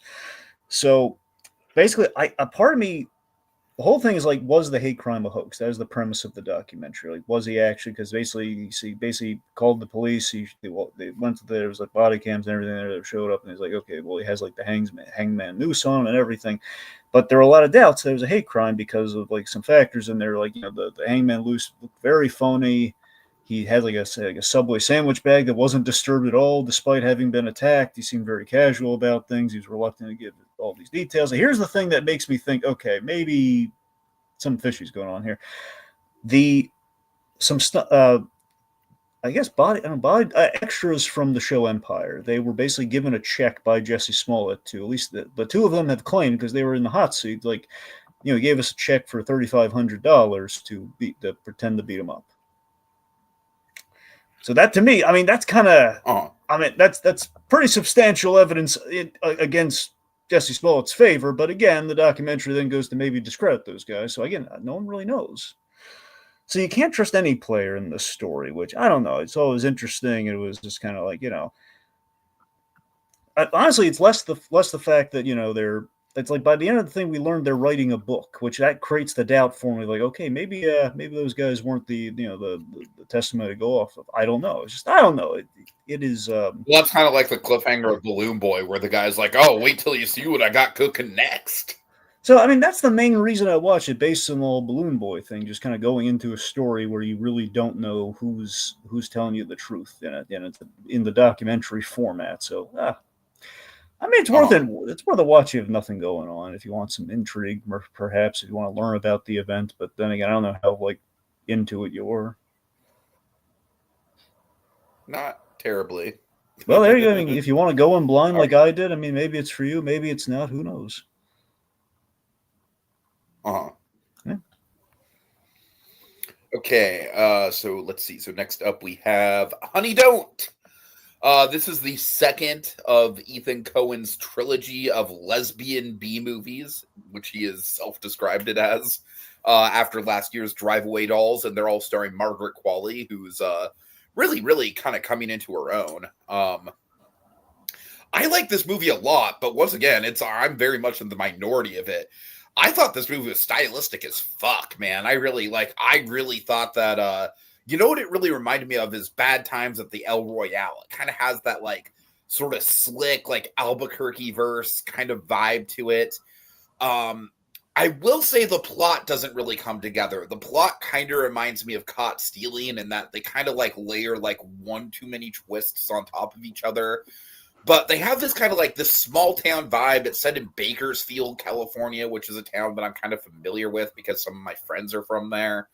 And it's got like, they really do a good job of making it kind of feel like that kind of grimy, like small town Albuquerque kind of vibe to it.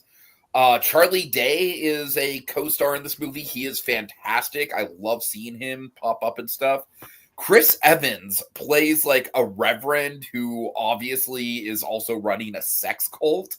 And Dragon, I gotta tell you, I love this second era of Chris Evans' career, and I kind of think that at this point, like when he pops up, associate him with playing like the smarmy, like kind of like Knives Out style villain characters than Captain America, and I think that's some really impressive range for him.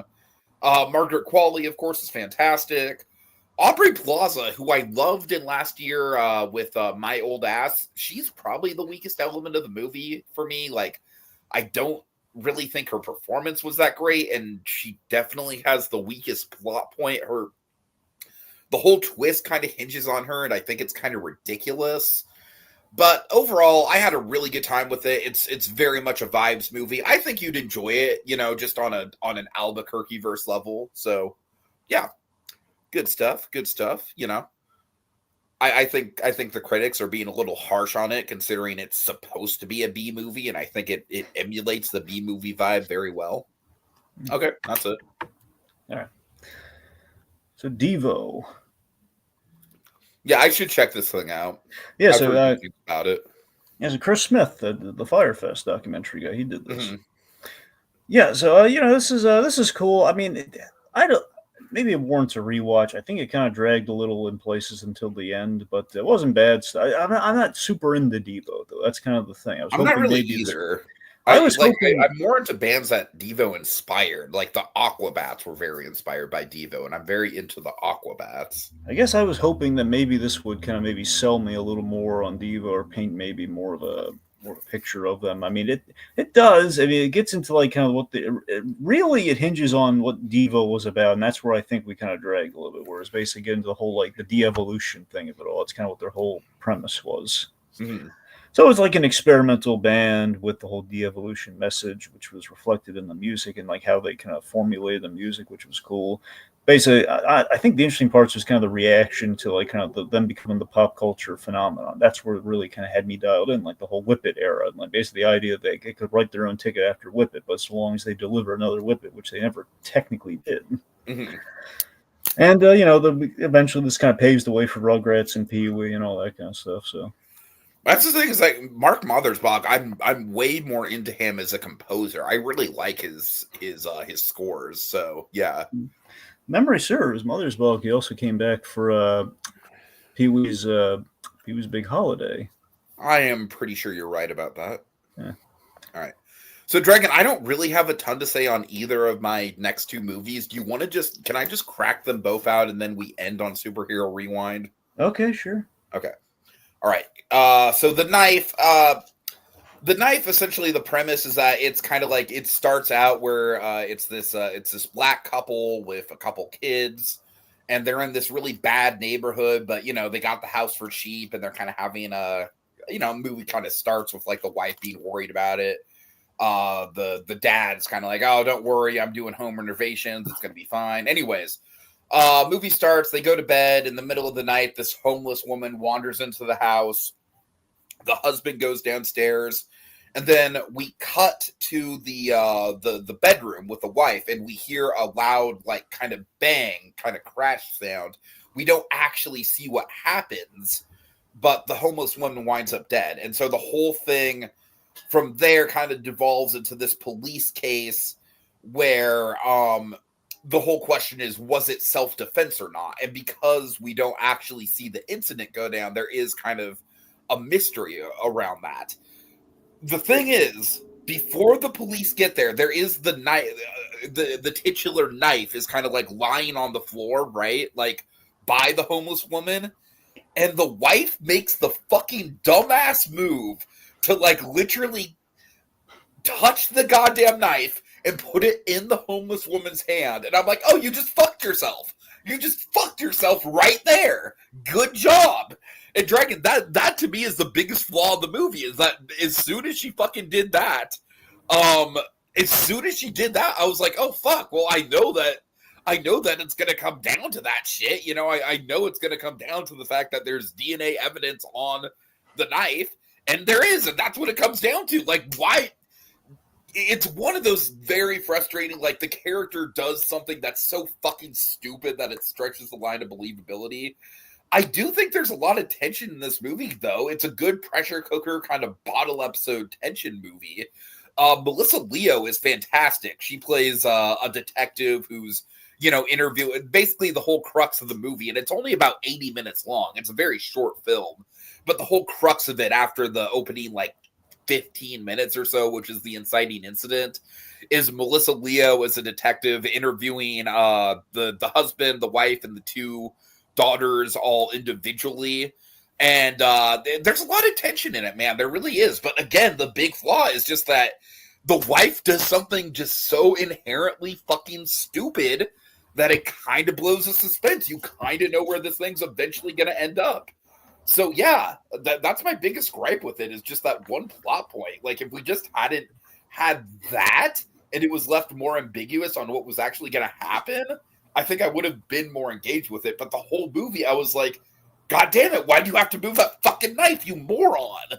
And maybe the main part of the thing is that you were meant to be frustrated with it, but I don't know. That's just, whatever. Okay, Relay. Relay was fucking boring, Dragon. That's all I can say, man. It's an adult movie for adults. It's a basically the Riz Ahmed, he is good. He is a solid lead in this movie. Like, he basically plays someone who helps people get out of bad corporate situations. So, for example, if someone wants to be a whistleblower, he will help the whistleblowers in corporate scandals and shit get out of situations. He's a fixer, essentially. And once again, Dragon, for the third time in a movie this month, it just piles on too many twists. There's a twist that happens towards the end. I'm like, wait, what? What? Really? And it just kind of kills it for me. So, very boring movie. Honestly, kind of neck and neck with Freakier Friday, as far as, like, at least with Freakier Friday, there were some enjoyable moments to be had with Jamie Lee Curtis. This was just kind of dull and too serious for its own good. I don't know. So, probably the least I have to say out of any movie this month. It was very in one ear, out the other for me. Very much the one movie, besides this and Freakier Friday, I loved going to the movie theater for almost all of these things. But these two movies, they were very forgettable. All right, and finally, Dragon, the main event. I hope Code Geass is still here. Like I said, I'm kind of working through this. It's just a lot. It's a lot, so I'm kind of working through it in chunks. I'm kind of watching like one chapter a night because it is broken up into chapters. But tell us about Superhero Rewind, the movie. Yeah, so this is a film that Tiki and I, technically, we helped fund. Mm-hmm. Yeah, so this was definitely an upgrade from Spawn year. It honestly provides a lot of closure. It's kind of like, I guess, in essence, the way to frame it is, it's kind of like the last superhero rewind. Set in the future, so it's fine. It's like deep future, so like 2044, I think, ultimately. So it's. But yeah, this is kind of like this is kind of a great testament to Geekvolution and Superhero Rewind. Rewind always to me was like the consummate, like the old school Superhero Rewind was like the consummate, like way to review things. It was like of the pre-written, kind of structured review, the analysis, all that, just the way the structure of it always really impressed me. Is what brought us to Geekvolution ultimately.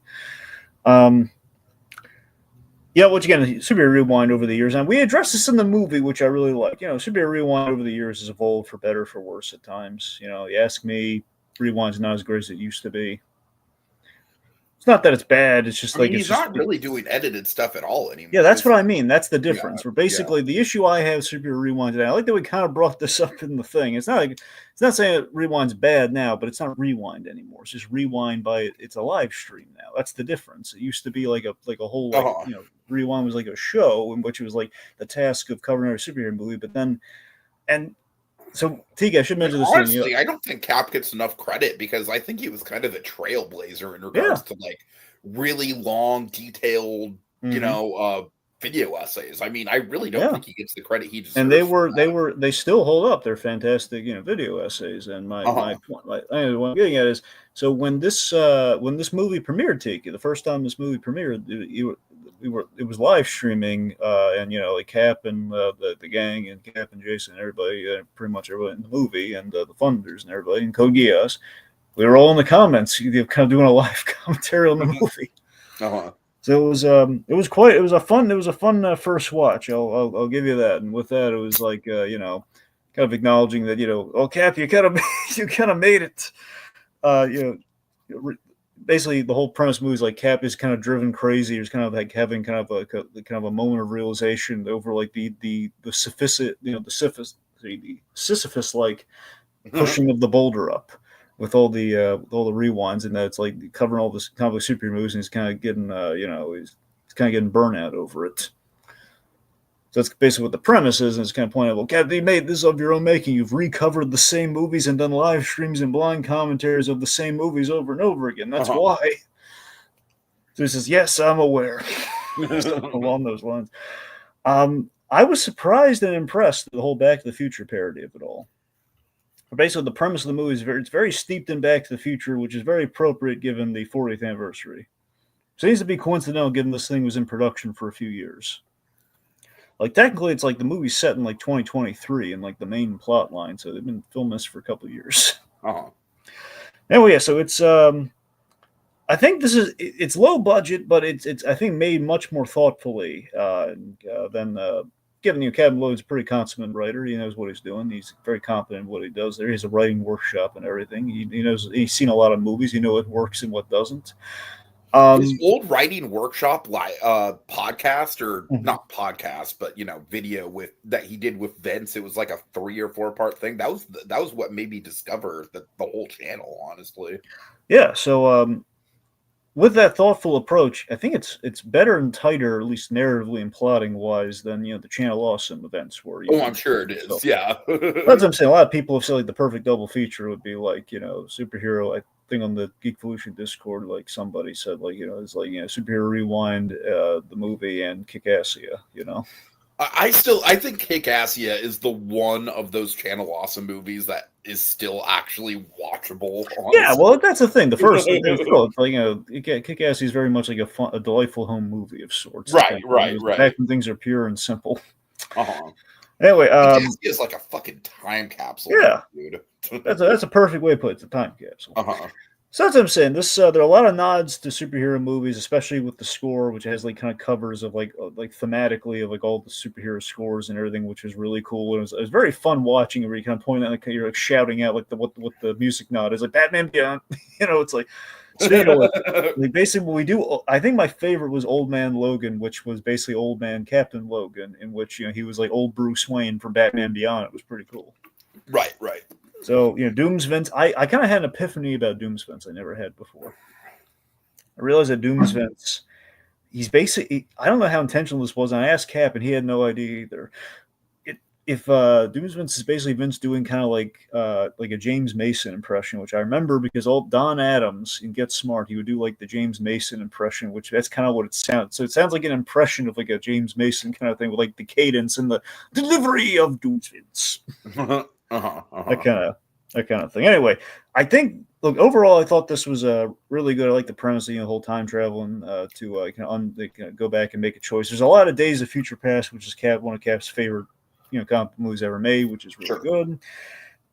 With that though, as you can see by Tiki, I haven't gone through it. I think maybe Cap should not have gone the Snyder cut route with it in terms of runtime. Maybe he should have like 4 long chapters. Maybe it should have been just little economic, because there are some peaks and valleys in terms of runtime. But I think the runtime might have hurt this. Aside from that, that's the thing with Spawn Year. You turn Spawn Year into the movie, it's like, this is great. Spawn Year is like it's a whole year's worth of content that is like shaped into a movie. And this is like something that's literally called Super Rewind the movie, but it feels like maybe we shouldn't have gone Zack Snyder length in terms of it. But some people might like that, and it's not a deal breaker. It's 2.5 hours, right? I think it's longer than 2.5 hours. I think it's 2 hours 48 minutes. Okay, well.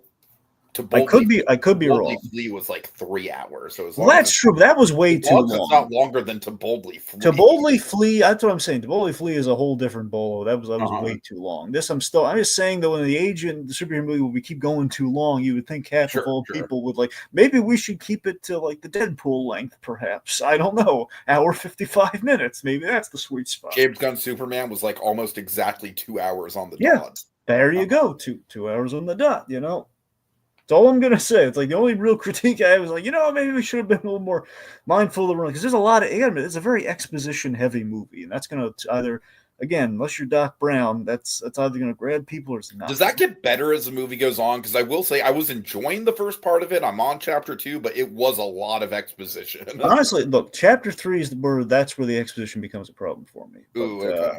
But that's the thing. It's there's an intermission too, which is not a good sign. Like, I don't know why he went with.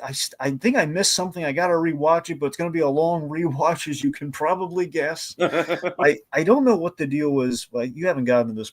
There's a point where he wears a mask, and I don't know. Someone designed the mask. I'm sure they put a lot of hard work into it, but I frankly don't get it. I don't get why the mask. I don't get why he went with that design or what it's supposed to be a nod to. It just feels like. I know we don't want to de-age Cap, essentially, so we put him in a mask. So that's fine, but like, of all the masks we could have put him in, it just looks very, I don't know, it just looks really weird. Okay. But yeah, I mean, I definitely need to see it. It'll definitely, finish it. It'll definitely be on my catch-up for next month, for sure. It's a good coda to Superhero Rewind as like a project, so that'll give you that. It was a really good coda to like everything that he did there, whether the never-ending saga that is, Superhero Rewind, especially the way he's opted to do it. Right. Yeah. Okay, let's get into some TV. I'm very light on it this month, so you're going to kind of have to carry the load here. Eyes of Wakanda. I just didn't have time to watch it, Dragon, unfortunately. I want to check it out. I just didn't have the time. Yeah, so this is it's 4 episodes. It's basically about the war dogs of Wakanda. You remember the war dogs, right? Remind me. Essentially, it's the spies that Wakanda sends out into the world. Remember the opening of Black Panther, where we had the Forrest Whitaker character, the Zari, he was infiltrating his, the T'Chaka's brother's operation. Right. Sterling K. Basically, we have like Wakandan spies in the world. They have like the lip tattoos and everything. That's a war dog. Anyway, point being, it's this is kind of like I'll put anyone's fears at rest here. This is an upgrade on What If. So people weren't crazy about What If. I think they're going to like. Oh my god! What If season 3 just completely lost the plot, just completely dropped the ball on what made that show interesting to begin with. So already way better than season 3, but in general, though, if What If wasn't your bag, I think this is far more disconnected to What If than some people might be imagining. This is more like the supplemental history of like what happens like in the pre-T'Challa times. No, and just the history element that definitely intrigues me for sure. Like Tiki, you're gonna love it. Time jumps up the yin yang. Every episode's a different. No, I know. I saw that just based on the episode descriptions. Yeah. So we follow a different new character each episode. We had like a dismissed Dora Milaje. We had one of my favorite episodes, honestly, was this episode set during the Mark Bernard. So Mark Bernard of Fat Man Beyond, Kevin Smith's buddy. Mark Bernard, he wrote a couple episodes on this. He wrote 2 of the 4 episodes. He wrote one of them was basically set during it's a Wakandan war dog helping Achilles out during the Trojan War, which is really awesome. Yeah, that's a great premise. Yeah, and he also did an episode that introduced an Iron Fist, not that Iron Fist, different Iron Fist. We have a different Iron Fist, and it's a really cool episode. There's a time travel episode. They're all great. They're very clever episodes, and they're highly worth a watch. If you want to get into the history and the world building of Wakanda, and you want something that's different, that is not just kind of what we've already established, I think this is where you want to look. Mm-hmm. All right, so King of the Hill season 14. We already did a whole spoiler cast going episode by episode, so check that out. We won't get into too much detail here, but something to say, Dragon. I mean, this might be one of the all-time best TV show revival seasons ever. I mean, this is some top-tier stuff. It doesn't miss a beat when it comes to just the characterization. You know me, I love a good time jump, and just this handles the time jump about as well as you possibly can. Yeah, it's even better than I hoped it was going to be, man. I mean, this is basically, we trimmed King of the Hill down to the best parts that we liked throughout the years. Mm-hmm. You know, it's kind of the most refined version of King of the Hill we could get. Even Peggy Hill, for the most part, is tolerable. I think the worst Peggy Hill thing comes right at the fucking beginning with the airplane bit. So, beggars can't be choosers. We're still going to have Peggy Hill for better or for worse. There's going to be some stuff that works. There's a lot of stuff that probably doesn't. But Bobby was fantastic. I thought he was fantastic. Bobby's storyline was absolutely the highlight of the whole season. Yeah. I love the whole charcoal heartbreak episode. That was one of my favorites. That was the big one I was waiting for, to see what happens when father and son disagree over propane. It's the affair with soccer. Mm-hmm. It's 10 episodes, nice and easy. I heard Tiki said the word came. So it has been approved. Production wise, they did. There is another season 100% coming, so there is a season 15. So they got approved for 20 episodes. We saw 10. We're going to get another 10, so I'm looking very forward to it. So we're in good shape. Nice. So, of course, just to shout out my favorite scene from the whole season was Dale and Joseph sharing the cigarette together, Dragon. I went fucking nuts for that moment. I mean, the big thing that kind of the big bumper sticker I would have is in loving the pathos of King of the Hill the way I do with the father-son story in general, but I just Hank Hill, it's an older Hank Hill in a time we need Hank Hill more than ever now. Definitely. That's the bumper sticker right there. We need Hank Hill now more than ever before. That's what this show's celebrating. Mm-hmm. Okay. All right, Resident Alien, yet another show I should get into. I just don't have a lot of time to watch TV, but... Well, yeah, because you're seeing Freakier Friday again. Dragon, if I could have just watched TV on my phone the whole time that I was killing time, I would have, all right? Why didn't you? Because Santa Rosa is sketch, and I don't want to just hang out in downtown Santa Rosa watching stuff on my phone for 2 hours. Do they not have buildings in Santa Rosa? They're all populated. I don't want to get into it. Okay, anyway, one thing. Resident Evil Season 4. This is the finale to Chris Sheridan's sci-fi show with Alan Tudyk, in case anyone hasn't watched it. Sci-fi, initially they canceled it. Yeah, USA brought it back, only for it to end up back on Sci-Fi again. It's weird how we cancel a show, we bring it back, ends up on the set. That's ridiculous. But the point being, thankfully, it would have ended on a cliffhanger, which would have been bad. Thankfully, Season 4 did happen. And they were very lucky, and they realized this, so they made sure, okay, we're definitely going to make sure we have a built-in ending just in case.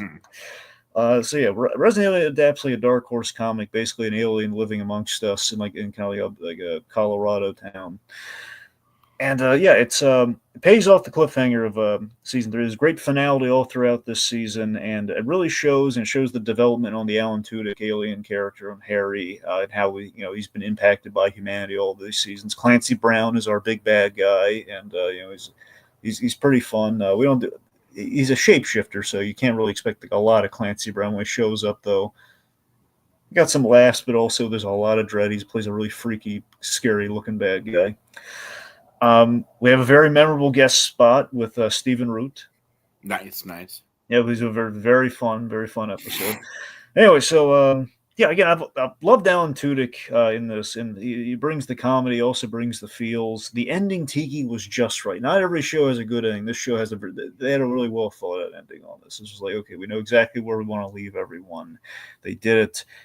We spin our wheels a little bit on Darcy, but that's kind of every season. But it's really great when everyone gets up to speed. That's what this season has. The other seasons don't. Like, there's a point in the because it's towards the end, everyone gets up to speed. It's like, okay, now we're cooking with gas. Yeah. All right. Kind of like when Deb finally finds out about Dexter. Yeah. All right. Okay. Train wreck. PI moms. You watched both of the train wrecks I saw, right? Yes, I did. Yep. Okay. This one, honestly, I thought was one of the weaker train wrecks that I've seen. For the most part, it was just kind of like reality TV drama. I wasn't really that into it. It was basically just the whole thing kind of boiled down to like one guy kind of screwing everyone over and like, oh, we hate that guy. I don't know. I honestly didn't really get a lot out of this one. Yeah, I was a little let down by it too. You know, I expect a little bit more. There's another reality. Honestly, just from the title, you know what I was expecting is I was expecting like a situation where like the PI moms go a little bit too far with like, you know, kind of like people playing armchair detective and like kind of like that's what I thought too.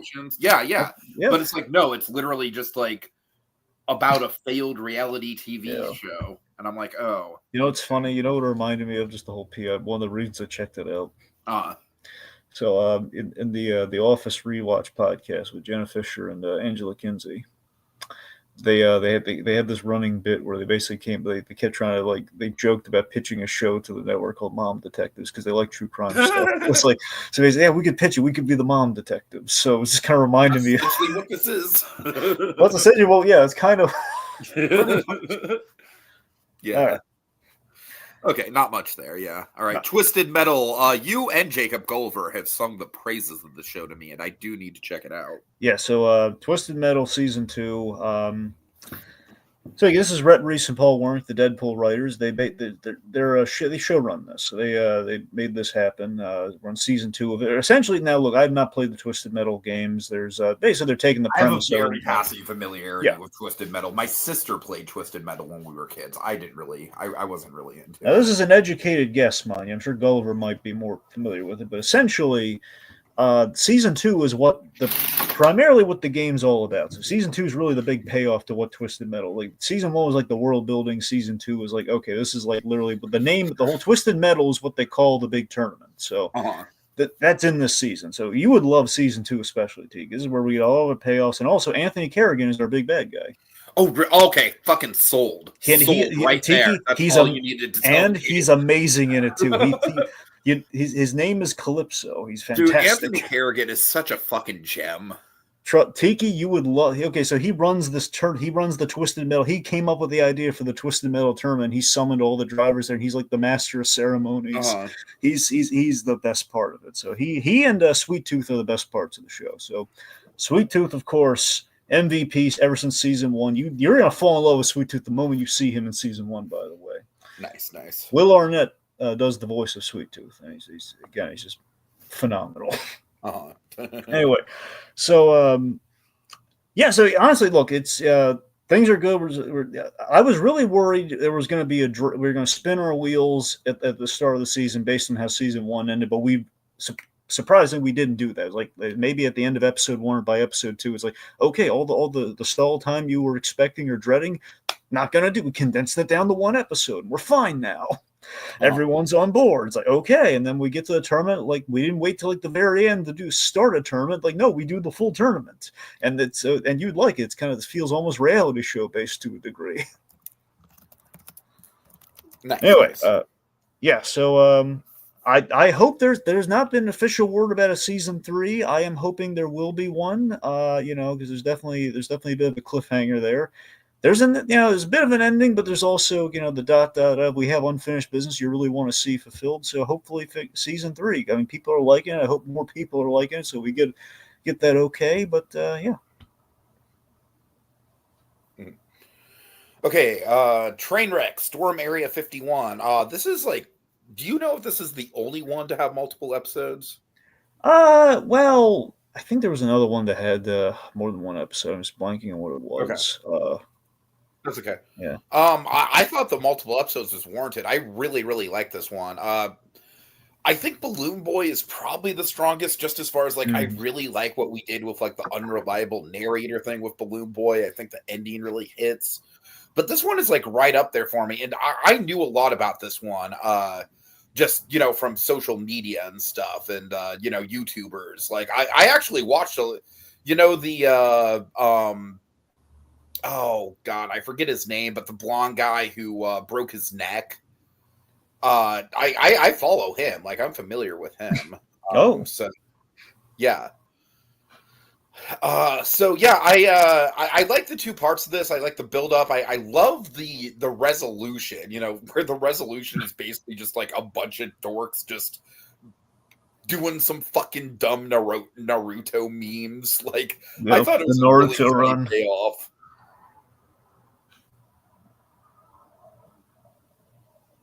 What do you think? Well, I kind of talked about it last month, but I mean, yeah, it's it's a lot of build up for it's an anticlimax, let's say. I think it's a funny anticlimax, though. No, I mean, look, it works for sure. I mean, I didn't want anything bad to happen, so I mean, it's good that that. But you're right, it's the absurdity, like how like a meme will just like take off and kind of form a life. I think it's a really good examination of that. Yeah. Yeah. All right. Not, it's nothing that's like earth shattering or anything, but I enjoyed it for what. No, yeah, sure. Okay. All right. Murderbot. Yeah, so Murderbot season 1 is coming back for season 2. It's in good company with Resident Alien, frankly. It's based on a book. It's essentially so Alexander Skarsgård's in this. He's the star of this, and it was a really good role for him. It's like not him playing like the usual thing that he does. Like this was, I thought it was really good. He basically plays a security bot. And the idea, it's like the robots in this. It's a futuristic setting. It's a robot that kind of has like a little bit of human DNA mixed in there, essentially. But again, they basically have a human appearance, but it's primarily it's a robot. So it's a very high tech robot. Anyway, so he's a security bot that overrode his governor module, which basically means he has free will. But no one knows that he did that. So that's basically, so it's like a robot with opinions about humanity. So he's kind of like a slave that actually secretly cast off the shackles, but he's pretending to still be like a robot so he doesn't get found out and melted down. That's what he's afraid of. So he's a robot with like fear, emotions, and everything, but he's a robot, so he's convinced, no, I don't have emotions or anything, I'm a robot. But yeah, Skarsgård, he's good. There's a lot of black comedy in this. There's like the idea these people are panicking. He's basically guarding these people on a scientific expedition, and they're like some things are trying to kill him. And he's like, man, these guys are not listening to logic at all. I mean, I can't wait to watch them die. Honestly, that kind of thing.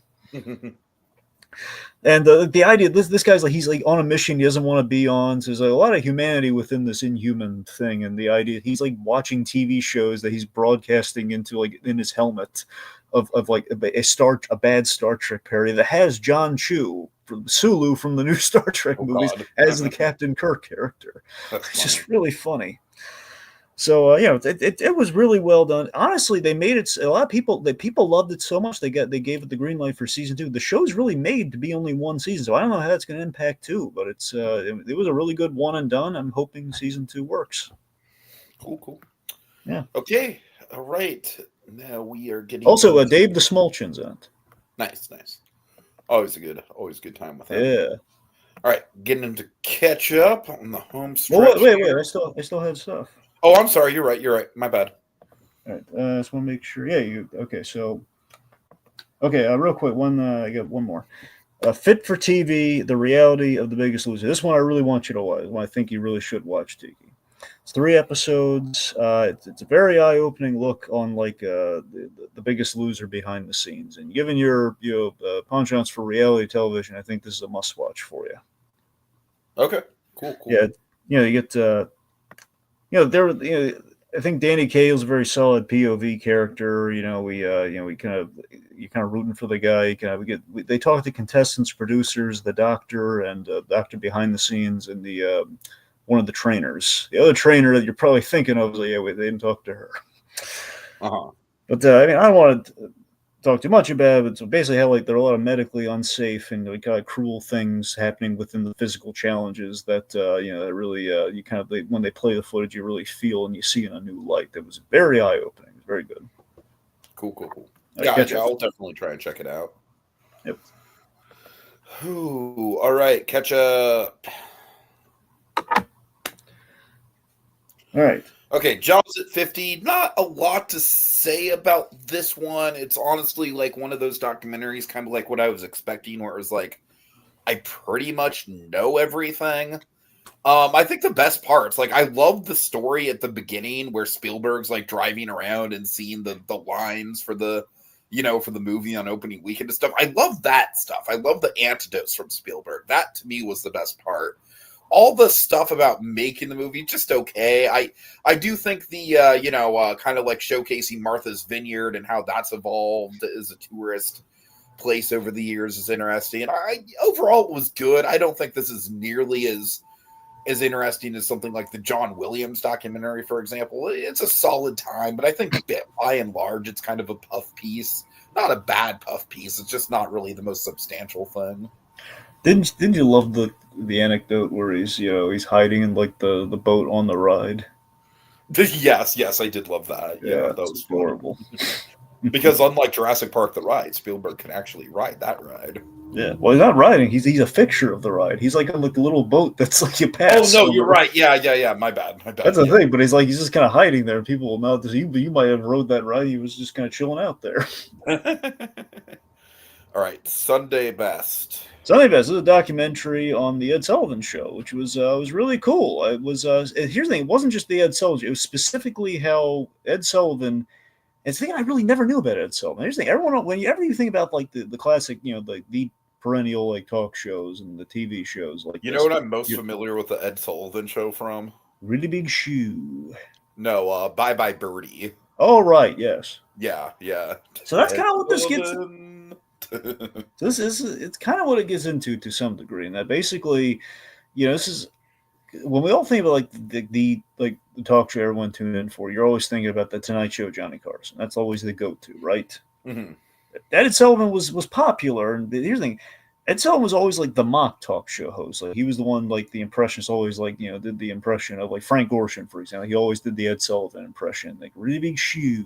That was like yeah, because he looked very stiff and very uncomfortable on television. He was kind of a shy guy, but he was very personable. And here's the thing: so this is specifically how, at the time, he was like one of the only talk show hosts, at least one of the first talk shows to ever really. He broke down the color barrier big time on his show. He brought on like a lot of black talent. They really loved and respected him for. Like he brought like all the black talent, like Harry Belafonte, Stevie Wonder. Like they all came on his show. And like this is a time where networks were like they wouldn't like you can't shake their hand, you can't touch them, you can't kiss the pretty girls, you get none of that. So it was like a thing where like it would have been forbidden. He got like angry letters and everything, but he didn't care. And I love the reason he didn't care. This is so endeared me in the documentary from the get-go.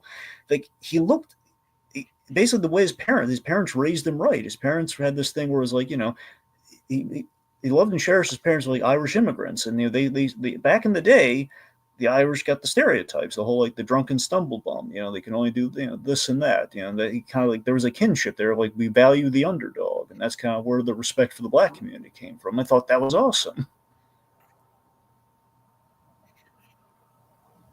For sure. Anyway, so yeah, but point being, it was very cool, like a good time. Very cool and informative. Yeah. All right. Okay, for me, next up we got Neza 2. This is the highest grossing animated movie of all time, and it made like 90% of its money in China, which is kind of fucking crazy. Dragon, unlike me, Jacob Weil did the smart thing and watched Neza 1 before he saw this movie. I did not do that, so I was a little lost. This movie is a lot. It's a lot of lore. It's a lot of I was able to follow it okay, but it throws a lot at you. Dragon, the cool thing about this movie is that it's on a scale that you just do not see with animated movies in the US. I mean, even something like Across the Spider-Verse, this is like another level from that, another level from like the big chase scene in that movie, some of the action sequences. I mean, it's like, it's full blown. Like, I know it's animated, but it's full blown, like, Lord of the Rings levels of epic. Like, just huge battles, crazy fucking creatures and shit. But on a character level, Dragon, that's where this movie really shines for me. I think the characters all really, really kind of do a good job fleshing everything out. It's got a lot of Dragon Ball vibes for me, which is why I think you should check out the Nazon movies when you get the chance. I think the first one is on Netflix, but it's kind of one of those things where the first Naza is very much Dragon Ball. This is fucking Dragon Ball Z. This is the evolution. This is where shit gets real. Okay. There's a moment about midway through the movie, a plot point that happens that's genuinely like shocking, emotionally fucking devastating. It's a really good one. It's a little overlong. It's like 2.5 hours long. By the end of it, I was kind of a little bit desensitized of like, all right, we're getting into another like giant epic battle. I've kind of seen like enough giant epic battles for one movie, you know, it kind of has that going on, but it's a really, really good time. Like I said, I think it's elevated most by the characters. Like the villain in particular for me is so Dragon Ball coded because it's like, it's a villain that does have a lot of comedy to him, but he's also very genuinely menacing at the same time. And that's very Dragon Ball to me. So yeah, really, really fun time. I can see how in China it would be super popular. I mean, it's one of those things where if there was more of a cultural zeitgeist to it, there's some crazy plot points in this thing that I could see is just, that I could see people just going nuts for. So yeah, for sure. Alrighty. Okay, mystery movie. All right. Mystery movie numero uno. The Phoenician Scheme. Ah, okay. I did not really care for this one. Yeah, I mean, I liked it. Did you like this one more than me? Yes, honestly, I think so. That's kind of crazy. Yeah, for me, I just thought it was way too like out there and confusing for me. No, I thought it was pretty straightforward. I thought the titular scheme itself was a little too. Well, look, I'm not going to say the scheme made a lot of sense. I'm just saying the scheme was immaterial. The scheme was like, okay, look, you're just trying to close the financial gap by getting everyone to pay, and then at the end, anyway. But I mean, look, structurally, I like the whole that fill in the gap thing that takes us on our kind of our globe-trotting adventure. This Howard Hughes-esque, Benicio del Toro businessman, trying to kind of like after his near-death experiences, he's trying to kind of right some wrongs and kind of get his daughter back in the fold, who's now a nun. And you know this, you saw them. You see, my issue with the daughter plot is just that like. Wes Anderson, that's one of his big things is like estranged parents, and I just think he's done the same beats better in other movies. Maybe so, T. I don't know. The big takeaway of this is that this was kind of like, mind you, my Wes Anderson catalog is only the recent stuff, so I can't really, I haven't gone back. Yeah, I mean, for me, it kind of recycles a lot of plot points from like stuff like Tenenbaums, Life Aquatic, Fantastic Mr. Fox, and I think all those movies do the whole estranged parent thing a lot better than this does. Yeah. See, none of those are on my radar with this. That's the thing. Uh-huh. So that's the thing. To me, it just showcased the hallmarks of what at least I know from like the recent stuff I've seen with Wes Anderson. I think it worked pretty well. We made Bill Murray God, which was very funny. That's another one of my issues though with this movie is that like unlike something like Asteroid City, where Asteroid City, I really felt like even the most minor characters had some substantial stuff to do.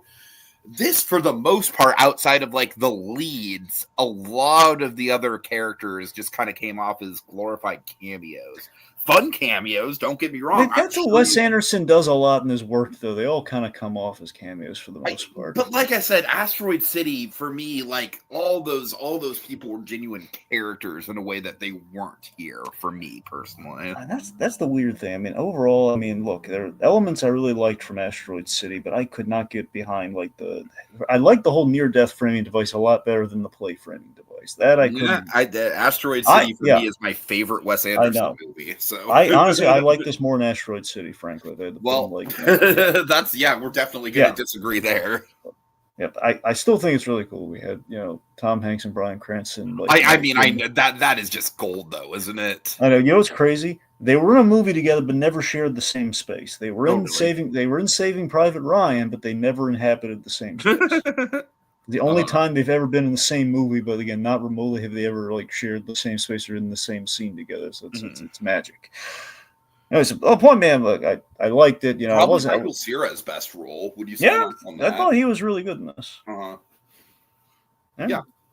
I mean, look, it's not a bad movie. It's just like Wes Anderson, I don't think is capable of making a movie that's outwardly bad, but it's definitely on the lower rung for me personally, as someone who's far more invested in the man's filmography as a whole than you are. So, all right. Okay, Bad Trip. I don't have a ton to say about this one, but I had a lot of fun with it. It stars Eric Andre. I'm sorry, Eric Andre, and also Leroy Howard, right? That's his name. You mean Rel? Yeah. Yeah, like Little Rel. Yeah, it's Rel. Little Rel? Yeah, okay. Yeah, Little Rel Howard, but yeah, it's Rel. Just R-E-L, Rel. Yeah. And it's what it is, Dragon. This movie is basically like one of those hidden camera prank movies where the two main characters, especially Eric Andre, Lil Rel is like more of like the straight man in the equation, but Eric Andre, like he is on a quest to reconnect with a girl that he had a crush on in high school, and he has like a very fleeting encounter with her at his job, and she basically doesn't remember him at all, but she's just trying to be nice. She's like, oh yeah, you should check out my art gallery in New York sometime. And he takes that as like, oh my God, this girl's in love with me. And we have to go cross country. Like, I think it starts out in Florida and goes to New York. So it's a road trip. And throughout the way, like Eric Andre is just doing all this crazy shit. There's a lot of hidden camera stuff. So a lot of the fun just comes from the hidden camera. Like, like essentially like it's a screwball kind of like slapstick comedy, but the gimmick is that they're doing it in front of people who have no idea that this is being filmed as a movie. And so you get a lot of really funny, genuine reactions from the public. And in that regard, I think it's top tier as far as like movies like that go. I mean, I think this is right up there with the Borat movies as far as stuff like that. It's very funny, not very substantial, but it's a good time. All right. Not much to say about it, but I liked it. Okay. Let me tell you about The Amateur. Yep. So yeah, I was a little hyped for the revenge thriller where the protagonist, can't physically, exact revenge. I thought that was kind of like a neat premise. I love Rami Malek, but I will admit, it's John Wick. No, it's not. Do you mind? I'm sorry. It's like, admittedly, yes, it's kind of like it's Mr. Robot, but as a revenge movie. I mean, look, it can't ignore that there's a lot of that there. Right. Right. He's a hacker. He's using the computer to get the exact revenge. He's clever. He's compensating for lack of physical violence. Overall, it's okay. We have some good names cast here, like Lawrence Fishburne. I thought was good in it. Bernthal has a great cameo. They got two scenes, really good scenes. I think it had a very satisfying revenge twist in the third act with Michael Strohlbard. Strohlbard popped up and was like, oh boy, and Strohlbard, he brought it, man. Strohlbard he always brings it. Even when I give him like a little bit part in Doctor Strange too, he shows up and he's going to deliver. But yeah, that's the thing. That really, look, The Amateur was not much. It wasn't bad, but yeah, for sure. Okay. So Shin Godzilla Dragon, this got a 4K re-release, and I was like, oh, hell yes, I am seeing this in theaters. You better believe I'm seeing this in theaters. And Dragon, honest to God, I am almost kind of like neck and neck with Godzilla Minus One. They're two radically different movies, because the thing with Godzilla Minus One is very much kind of like a crowd pleaser, right? Like that's taken from like the Jurassic Park and the Jaws and kind of putting it into the Godzilla framework. It's got kind of archetype characters, the characters that work really well. You care about the characters in a very Hollywood kind of way. This is almost the exact opposite. I think it's a bold approach because the best way I can describe this movie, Dragon, it's essentially Doctor Strangelove, but with a Godzilla situation. Huh. Because a lot of it is just how fucking, like, inadequate the Japanese military is at dealing with the situation. And a lot of it just kind of boils down to, kind of like the post-World War II mentality of the Japanese military, where they do not want to be the person to strike. They do not want to cause civilian damage. They do not want to cause casualties. It's very much kind of like the whole movie kind of comes down to a commentary. And it was about, it's based on a lot of recent events that happened in Japan that the military just did not respond well to. So there's definitely like an air of biting political satire to this thing. But a lot of the movie is just that. A lot of the chunk of the movie is just like meetings after meetings, and kind of the parody of it, kind of the satire of it is essentially like, we have to have a meeting to have another meeting, and then we'll have another meeting, and then maybe we'll come to a decision. And it's just kind of like, I know that sounds boring, but it is absurd in a Doctor Strangelove kind of way. I mean, don't get me wrong. The comedy definitely isn't as broad as Strangelove, for sure. It's definitely more reserved than Doctor Strangelove, but there is a very much an air of satire to it, though. But I think the really cool thing with this movie is that Godzilla is straight up fucking scary, man. Because the thing is, you see Godzilla basically like evolve as the movie goes on. So he starts out as like essentially a tadpole, like a giant tadpole, kind of like swimming in the Tokyo Bay. And then when he gets onto land, there's this shot, and I will never forget this shot, Dragon. It's like, you see Godzilla for the first time, right? Because up until then, you're just seeing like little bits and pieces of him. And you see his face and the way that they do like Godzilla's eyes. And it looks so unnatural. It looks so grotesque. It's creepy and scary in a way that Godzilla has never been before. When he does the atomic breath, it's fucking devastating. You feel it, especially because throughout the movie, like, you're building up that, you are building up the fact that the military is very, very cognitive of they do not want casualties. And when Godzilla does the atomic breath, there's a lot of casualties. So it's like, you feel the sting of that. I mean, this was a damn good movie, man. And again, I honestly think the more I talk about it, I respect the hell out of Godzilla -1. I think Godzilla -1 was a great time. This is way more unconventional, though, and I think I kind of like it even better because it's so unconventional. So, yeah, definitely not what I was expecting, but I loved that I saw it in theaters. Very, very memorable film-going experience for me. Honestly, we're kind of in a golden age of re-releases. We had the Jaws re-release that I still need to get to. Great stuff all around. Excellent movie. All right. Mystery movie number 2. Yeah. So speaking of Japanese military, Grave of the Fireflies. Oh, okay. Did you catch this on for Ghibli Fest? No. Okay, you know what's funny about Grave of the Fireflies is that well, nothing's funny about Grave of the Fireflies. Well, my situation with Grave of the Fireflies this month, that could have been the movie that I saw instead of Freakier Friday. Oh, no, that is funny. But I was like, I don't know. I just don't think I'm in an emotional place to handle Grave of the Fireflies right now. Instead, you chose Jamie Curtis run around a funny outfit. Honestly, in retrospect, I probably made the wrong call. Yeah. Uh-huh. You think? Okay. Anyway, so yeah, I have been meaning to get to this for a while. I mean, essentially, what delayed me is that on Netflix they keep doing this. See, I wanted the dub for this, and the dub was there the whole time, but it didn't advertise. It didn't advertise it that way for me because I tried like watching Daimyo on Netflix because it said, "Hey, Dragon Ball Daimyo coming to Netflix," but the dub wasn't there. So it was this thing where apparently the whole time there was an option Usually to switch it. the subs to the dub. Yes, I know that don't be a sub elitist, man. Everyone's always like going on me like, you have to do the sub. You know what? I want the dub. People work hard on the dub. Yeah. Okay, the point being, I've been meaning to get to this.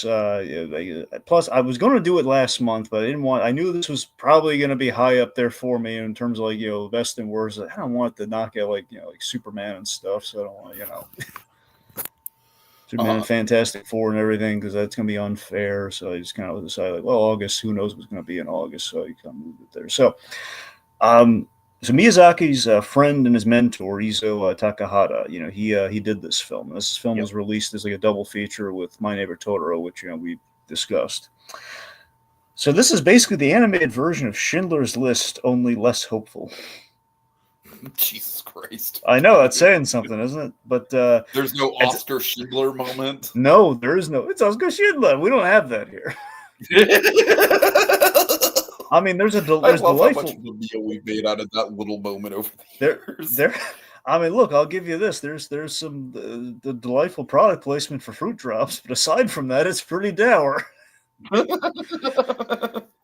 So, I mean, if you can believe it, that's the thing. I was shocked by it, where it's gripping and artful from the start, man. I will tell you that. Takahata, I mean, to his credit, and mind, it does make me want to watch the rest of the Takahata stuff that at least is available. Yeah, Kogias is pointing out Tale of Princess Kaguya, which I know. I'm going to get to it. Fantastic. Yeah, I will get to it. I wanted to start with Grave of the Fireflies before I got to his other stuff, so I'll get to him. But yeah, he's. The guy he's very masterful in the storytelling to a degree that Miyazaki's stuff is still top tier. It's wonderful. And it's just that sometimes, especially his early stuff as he went on, he went more kind of visuals and like the emotional kind of state of the audience versus like, kind of narratively, which I think Takahata that might be a strength that he has in comparison. I don't know. I haven't seen his other films yet, so who knows?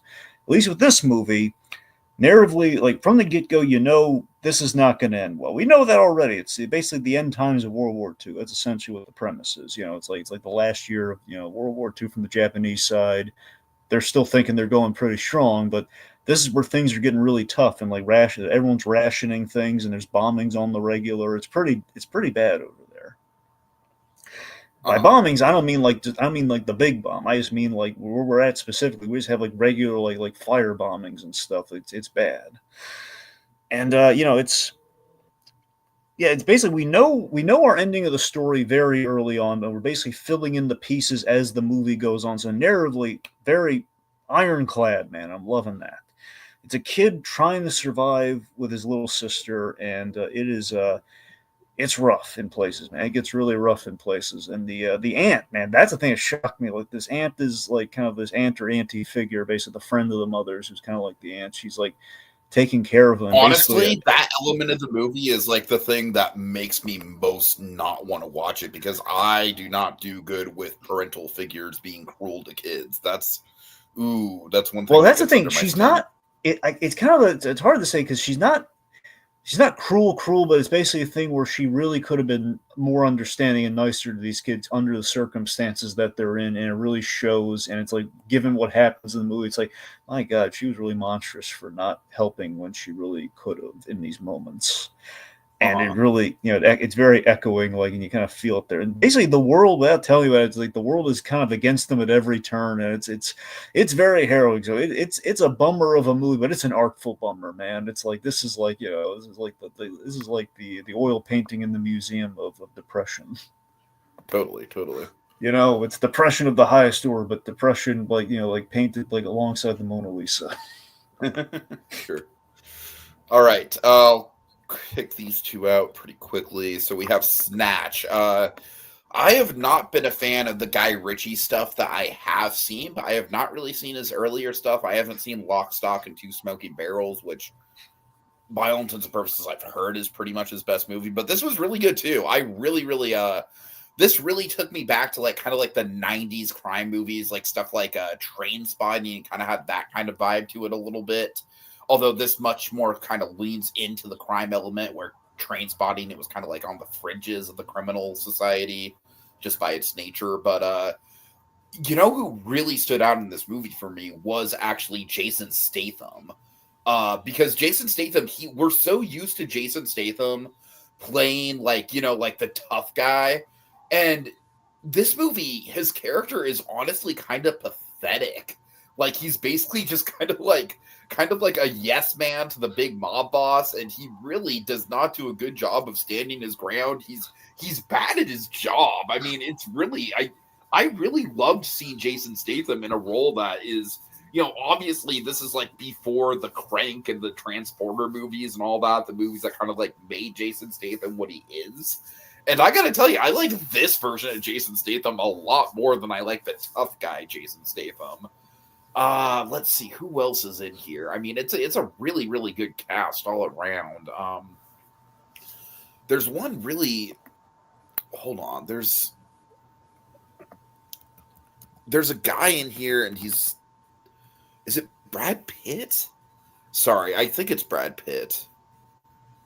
Yeah, it's Brad Pitt. Yeah, Brad Pitt, Dragon. He plays like this really fiery Irish boxer character, and he's like, you would not think that Brad Pitt would pull off a great Irish accent, but it's pretty like, it's great. He does, like, it's all the way through the movie. It is very convincing, and it's not just Irish, it's the type of Irish that's like practically its own language. It's kind of like that Gaelic kind of dialect, and he does a really, really good job with it. Like, I was surprised.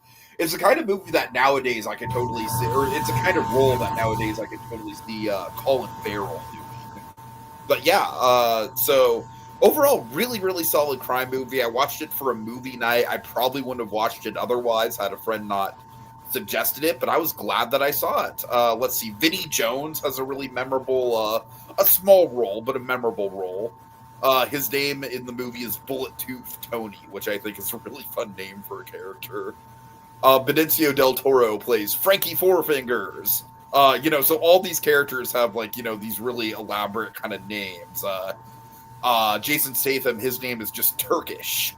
So, yeah, really, really interesting movie. I mean, I do love the style of it. Like I said, I'm not a big Guy Ritchie guy from, stuff like The Gentleman and stuff like that came out later in his career. But this one I really liked a lot. So I might have to check out some of the earlier stuff, like Lock, Stock, and Two Smoking Barrels, Layer Cake, movies like that. I should check them out because I did enjoy this quite a bit. All right. And finally, we have The Naked Gun from the Files of Police Squad. So the original movie. First of all, my big takeaway with this movie, Dragon, how fucking prophetic is it that O.J. Simpson's entire role is getting the crap kicked out of him and trying to clear his name. Isn't it? It's fucking crazy because I thought the O.J. Simpson stuff was going to date the movie. No. Instead, it's like, oh shit, no, like this is like, I mean, they lucked out. They like this. It's kind of critic proof with that, not be uncomfortable in a modern context. Yeah. Either way, it's a win-win. It's either you're laughing, at him just for the comedy of it, or it's like, man, there's some justice there. All right, exactly. So it's perfect. Oh, by the way, on the commentary for this, like the Zagger Brothers have always called out, like, how they make some funny jokes about, like, how they lucked out with that. Oh yeah, definitely. I will say, I do think. And it's probably just a number of factors. Like, obviously, I did see the remake first before this one. And also just, like, I'm sure there's some cultural jokes that I didn't quite get. Also, I did think the climax at the baseball game went on a little too long. But it was fun, though. It was fun. It's just I'm not a sports guy, and it kind of ran its course a little. But so I like it a lot. I do think as an overall movie, I like the remake better, or not the remake, the reboot, whatever, the 2025 one, whatever you want to call it. But it's a fun time. It definitely is a fun time, and I'm glad I saw it for sure. So, yeah, it's Enrico Palazzo. Right. Okay, and Dry, I think we did a really good job of getting through that in a good amount of time. I think we should pat ourselves on the back. Very efficient. All right, so best and worst. All right. Best. I mean, I think de facto I kind of have to say Grave of the Fireflies. It was really good. You know, it was sad, but it was Sure. good. It's kind of like the month that I saw Gone with the Wind. I'm like, Yeah. well, Like, what are can I you? really argue with anything other than that? Well, that's the thing. I mean, look, in terms of like enjoyment, I would say like as a movie going experience, probably Nobody Too, you know, or Naked Gun. Like those are like the top. Anyway, as far as worst goes, I'm probably gonna say. I mean, not aggressively so, but probably. Oh, actually, wait a minute. Never mind. It's a clear cut answer. Yeah, it's fixed. It was fixed through the. I don't want to be mean to the amateurs. Probably fixed. Fixed is probably the worst. Yeah. All right. For me, best. I mean, I'm tempted to give it to Shin Godzilla just because Shin Godzilla was very much a surprise. I really, really enjoyed Snatch as well. I do have to give it to Weapons, though. I think Weapons is like an instant classic. It really is, and I think it's gonna go down as an iconic piece of horror in the same way that Sinners is. And I think this and Sinners is gonna be kind of like a 1-2 punch of like, remember 2025 when remember 20 God damn it. My mouse is like really like that comment. Remember 2025 when Sinners and Weapons both came out? Like, I really do think those two movies are going to kind of be like spiritually linked together. As far as worst, look, I could see myself watching at least parts of Freakier Friday just for Jamie Lee Curtis. Relay was just fucking boring, man. Relay was so dull. So I honestly, I have to, like, Freakier Friday probably is by and large, pound for pound, a worse movie. But I just cannot see myself ever watching Relay again. It was just a very, very dull, boring adult movie for adults kind of affair. So I'm going to have to give it to Relay for worst. Okay. All right, so let's see. I'll also shout out a couple other comments here. Kogia says, in August, I finally saw the sequel to Batman Ninja, which I really enjoyed. Nice. Yeah, first one's good. Little Blue says, my catch-up is The Ninth Gate, 1408, and as of this evening, Lilo and Stitch, which I really enjoyed. Eli, I really, really like 1408. 1408, I only saw it once. I need to watch it again, but that was kind of the movie that kind of made me discover John Cusack, actually, as an actor. And then finally, Kokias says, the Geekvolution channel means a lot to me for a variety of reasons. If it wasn't for Geekvolution, I don't think that I would have discovered So You Want to Imagineer, which I love. Really appreciate that, Kokias. I'm glad that they were able to steer you to us. All right, so that's about it. Of course, big thanks to Colby as well for being in the comments. I think that's it, Colby, Eli, and Kogias. And, well, folks, we've waxed on long enough. And it's time to put the pen down.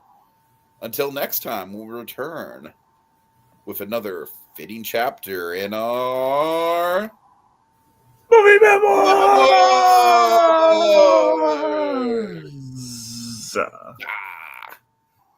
The Duchess.